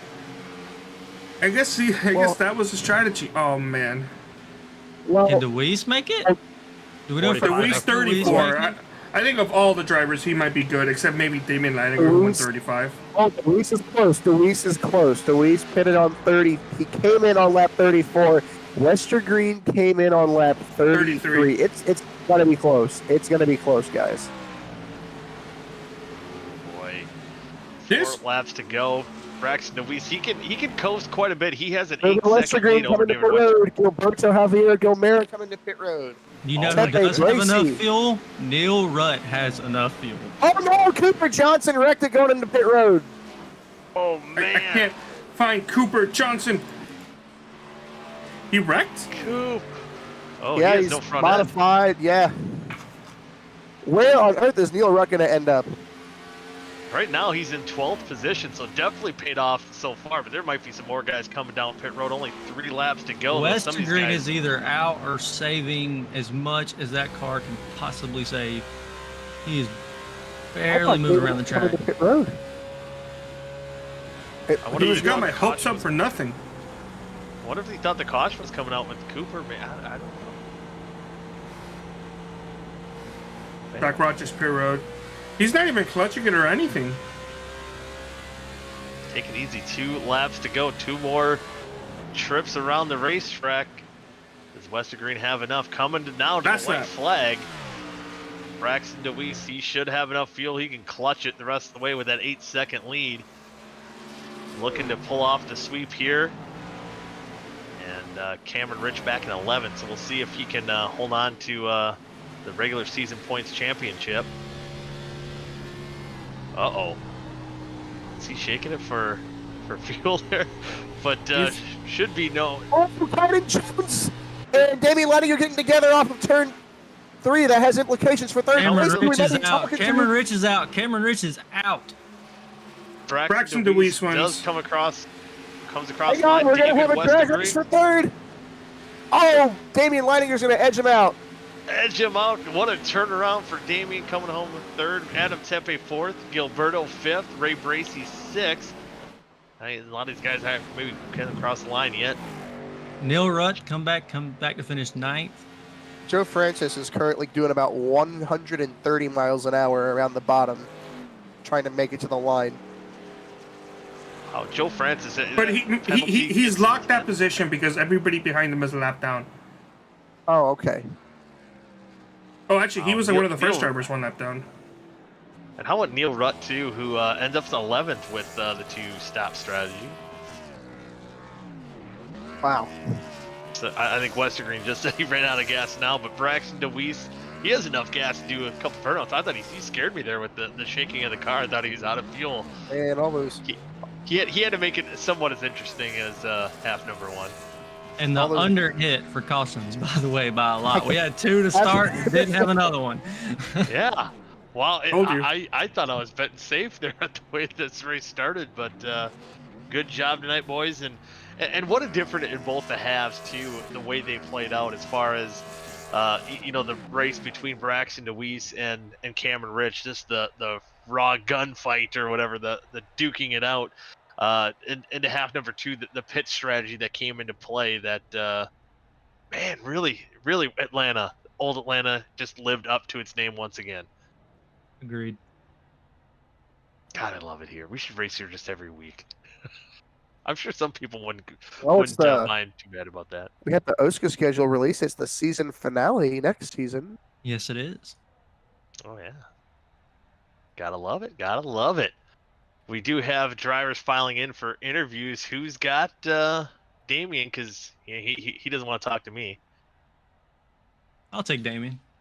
All right. We got Adam taking Damian. Take it away. Hey, Damian, it's Adam up in the booth. Nobody jinxed you this time, and you finished 3rd. How did you do it? How did you have enough gas? 25th to 3rd. I have no idea how I did that part of it, but I knew we were going to be, if it went green, I knew it was going to be about 34 laps per half, and we were able to make like 33 on a tank. So my idea was to save a little bit extra and give up some time in the first half of the run on the first stint and be able to try and make it an extra lap to where I didn't have to worry about saving the second run. And just be able to go all out, not worry about having to save or sputtering and coming across the line. So I was able to make it to 35, to lap 35 on the first run, and I ran out as I got into my box, actually. Oh, wow. But that gave me enough to get. I had about an extra lap of fuel. I think 0.9 coming across the line, I want to say, taking the checkered. So I could have played it closer to it, but I would have had to save a little bit, and I don't think I would have been able to drive up as far as I did. So I just took the gamble to there's going to be no caution, and that was the only way I was going to get up the board anyway and have a chance at even a top 5 and let alone a top 3. So did you see us going caution free in the second half just after the cluster that was the beginning of the first half? Because I didn't. It was nice, refreshing. Fuel races are fun to watch, but I did not see it coming. I mean, they figured it out. I mean, right after I got off with you guys, I mean, it went green that entire run right there. It was really just that first, the first lap, really. I mean, it was, heck, not even a lap, half a lap.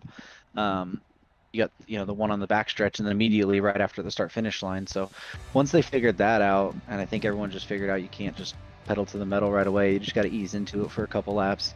It kind of spread out. I mean, the car was still a handful, but I mean, once I saw it happen in the first half, I figured, like, okay, people's got to figure it out. As long as we get past the first lap or two in the second half, I figured we were going to be able to make a green flag run. So that's when I started going to that, like I said, that fuel saving strategy to counter it on the back end and be able to make up some more time. Well, I'm sure you are probably pumped from how that first half went to drive from that far back up to third. It was a hell of a drive. I mean, I know it was on fuel, but you did something that 90% of the field didn't do, so that's a hell of an attaboy for me. Goody, you got anything? Man, how does it feel not to be jinxed in half two? That had to feel pretty good. Yeah, see what happens. You finished. Might have been able to get up there in the first half and do something, but I had to come from the back. You know, I will say generally when I make picks and I jinx somebody, when I pick them, it goes horribly wrong. But usually the next half, directly after, they do well. And I'm just saying, you know, you're welcome. I'd much rather take Carlos's jinx of finishing second than your jinx of being terrible. You know what? That's fair. That's it. Yeah. So, yeah. Well, man, I know we talked to you earlier. You got any more shout-outs you want to talk about before you get out of here? I don't want to shout out my crew chief since he decided to ditch me this week and go on a potato peeling convention in North Carolina. What? Okay. That's an inside thing. Oh, you guys I don't know. It could be real. Potatoes are cool. Yeah, especially when they're peeled, apparently. And and he's able, I guess he's getting some rolls too. So I don't know, that's fun. But you know, all the South Shore guys really in the second half. I mean, Cooper was up there and he got some damage, I guess, put in there. But I mean, David, I mean, you'll talk to him in a second. But we finished 2, 3, 4. You know, that was a really strong run for that. And just looking forward to the chase. I mean, we're getting into it, so hopefully I can continue keeping these runs, and Goodman won't be able to pick me anymore, so I won't be able to get jinxed. Hopefully. Hey man, hopefully you still got a first half, by the way. Just letting you know. That was your first half, wasn't it? Or no, second half. You still got second half. I apologize. Oh god. we won't let him pick you. We'll do everything we can. I mean, I still picked you for the championship, so you got that going against you, but it'll be all right. I hope you stub your toe now. I hope you all stub your toe. Not Carlos. Carlos is nice. Oh, because he's gonna get you a second place finish. Yeah. Yeah, please do. Actually, I don't think I can. I think I've used the opener. Plus, Wow. No, I've only used 2 and half 2. I got you for half 1, buddy. Oh, Wow. what we got? 3 races left? 4 races? 4 races left. Yeah. 5. 5. Oh, yeah, I guess 5 technically. Phoenix, Auto Club, Daytona, 5 Flags, Homestead. So, just don't do it at Auto Club. We're not good for that one. Not good. Not good there. Okay, I'll keep that in mind so I don't jinx you there. But I think we lost a peeler for a little bit. So before we send you off, any shoutouts you want to give? I already did the shoutouts. Good, man. Get it together. Did you? Man, I wasn't paying attention. It wasn't my interview. I was looking at the schedule. Remember I shouted out my crew chief? Yeah. Now I remember. Sure. I was. Yeah. You just reeled me back in at potato convention. I apologize. I jinx you and I disrespect you by ignoring you. Yeah, it's really.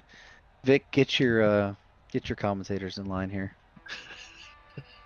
He has no control over They're me. about as in line as I can get them, I think. Yeah, that's probably fair. Yeah, well, I've been his teammate. I hate to do this, guys.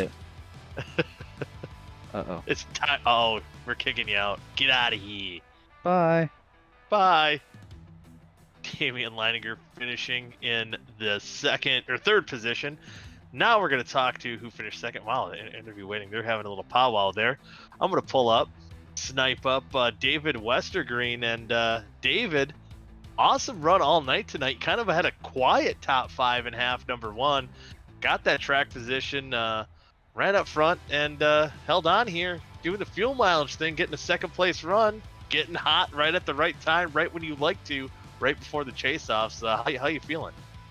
I'm good, dude. That was such a nice, clean finish to the regular season, huh? You know, I definitely had some bad moments in there, but you know, there's no more road courses. You know, it's got a plate track coming up. You know, we can mess around. You know, tonight I definitely didn't have top 4 pace. I think there were 4 guys that were really faster than me all night.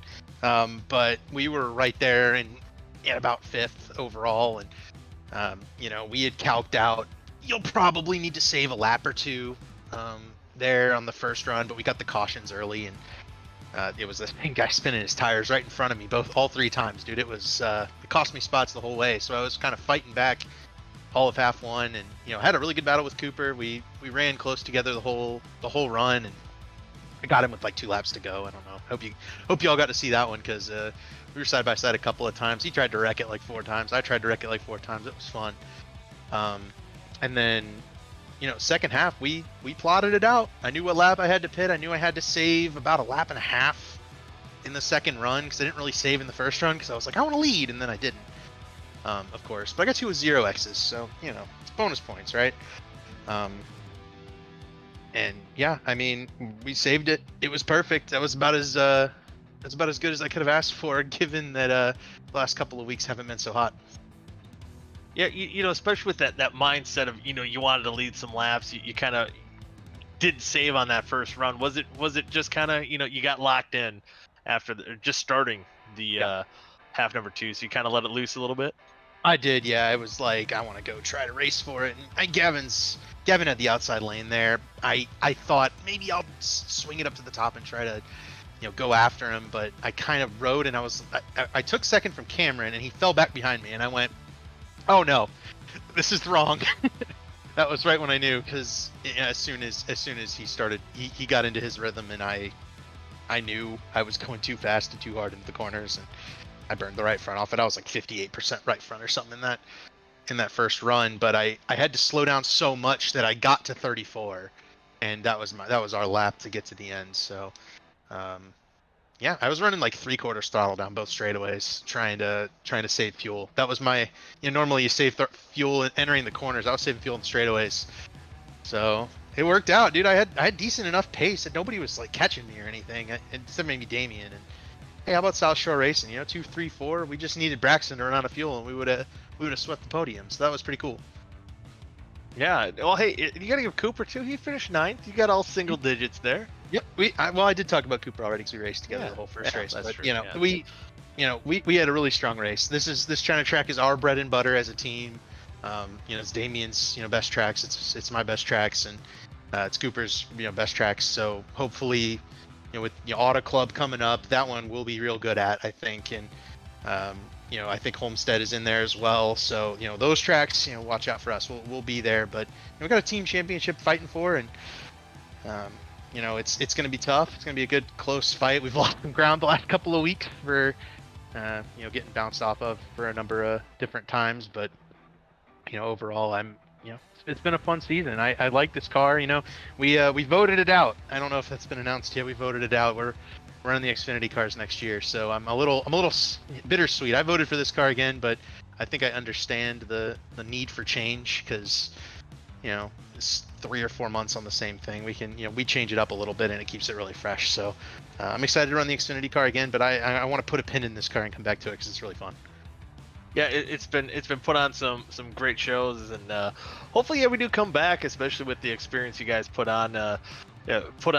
Especially tonight was a masterful night. You had a little bit of the chaos early, as you said, the tire spin, but we seen that battle between Braxton and Cam in half number 1, and this whole strategy thing in half number 2, and getting on pit road.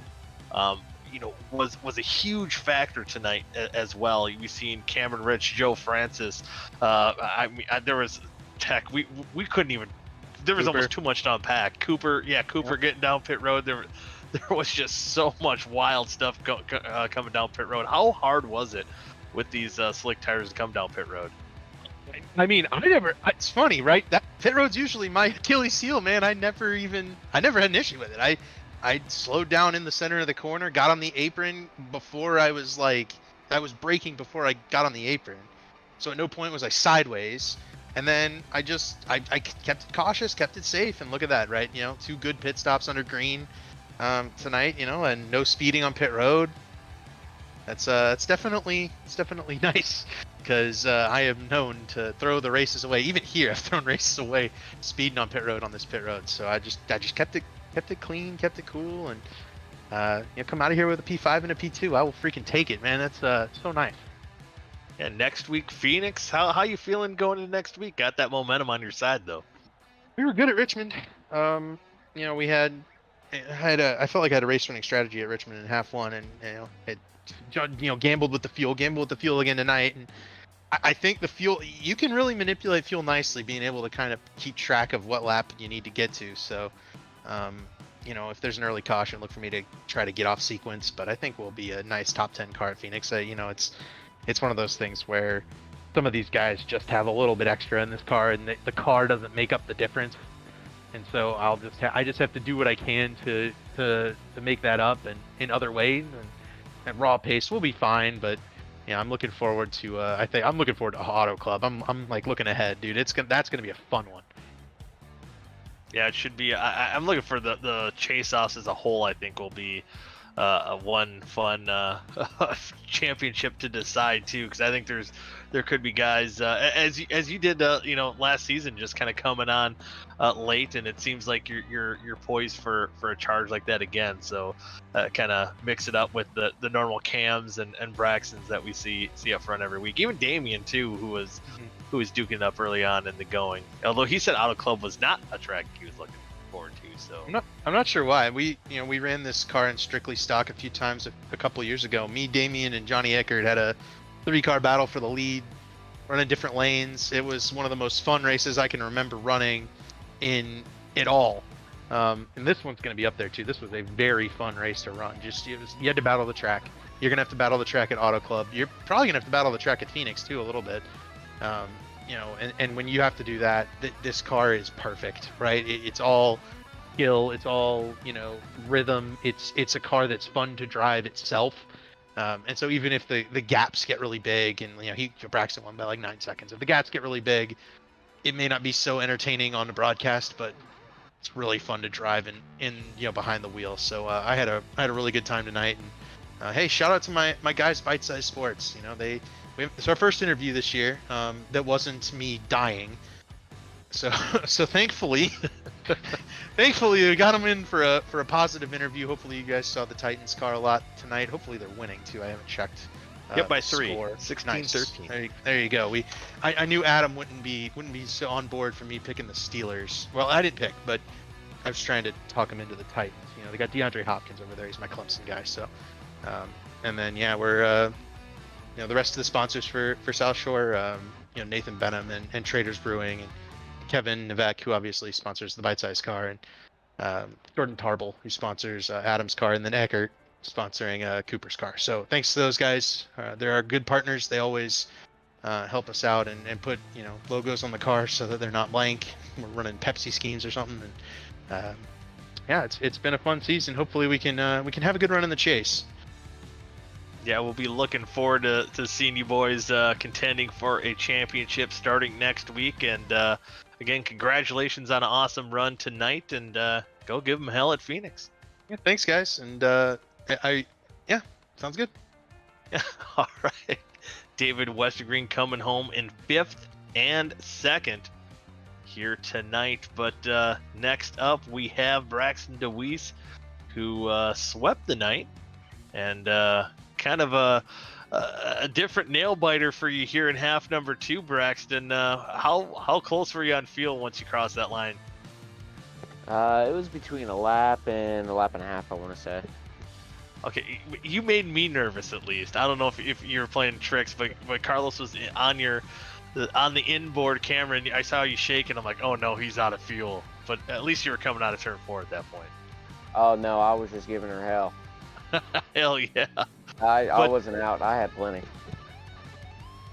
So one of the what we talked to you about as well going into half number 2 here was getting that regular season championship, and it has to be looking good for you. Cameron Rich, with that pit road issue, finished back in the 14th position. Again, you sweeping here tonight. Do you got that regular season title belt hoisted up in the air?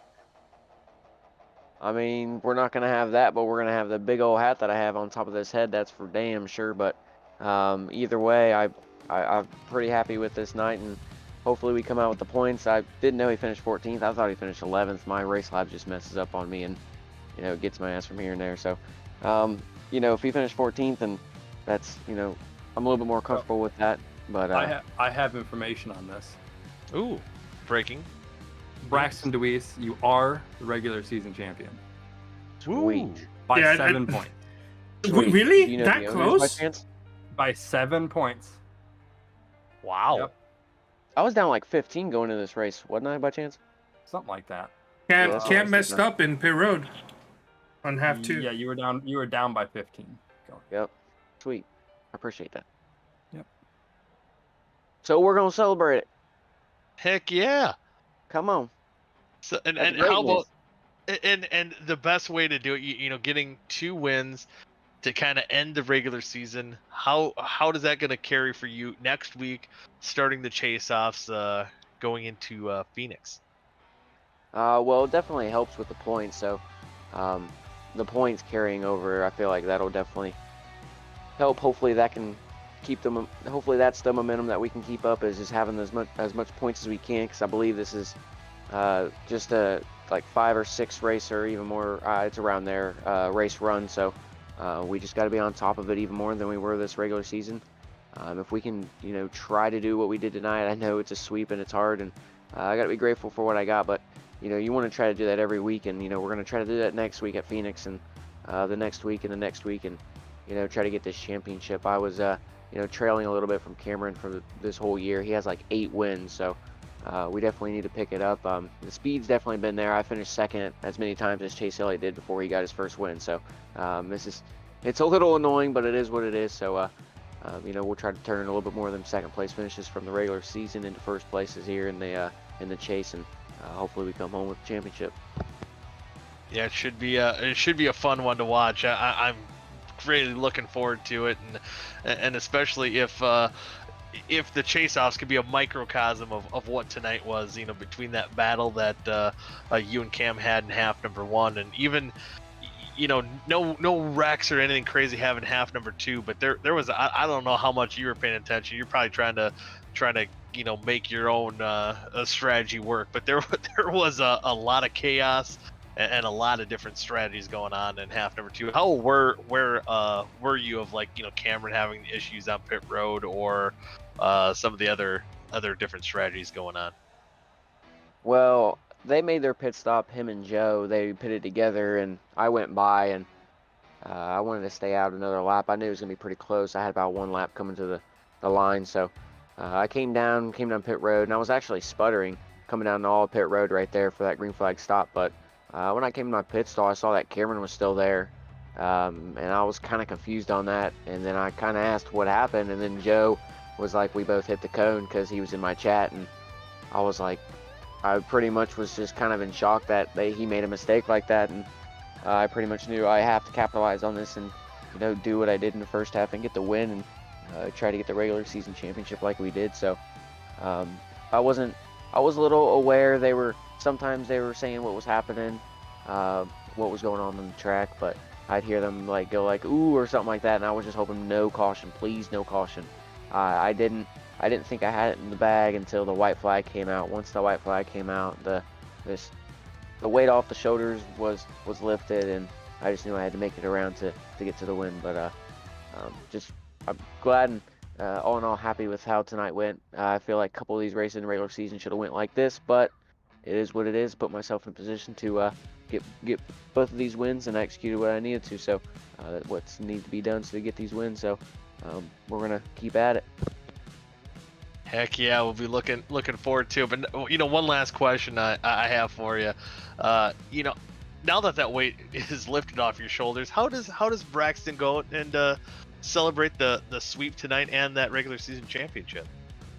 Gets ready for work tomorrow, and then gets ready for a concert this week, and that's where we're gonna celebrate, is at this concert. So it's a 2-night concert thing. So we're gonna drive to Indianapolis and then drive to Louisville, and you know, have a good old time them 2 nights, and you know, just have a good time, and you know, not think about any of the racing or whatnot, and just listen to the music, and you know, have a good time, like I said, for like the 3rd time. But yeah, that's what we're gonna do, and we're gonna regroup on Sunday and the other days that I'm not racing, and be prepared for Thursday.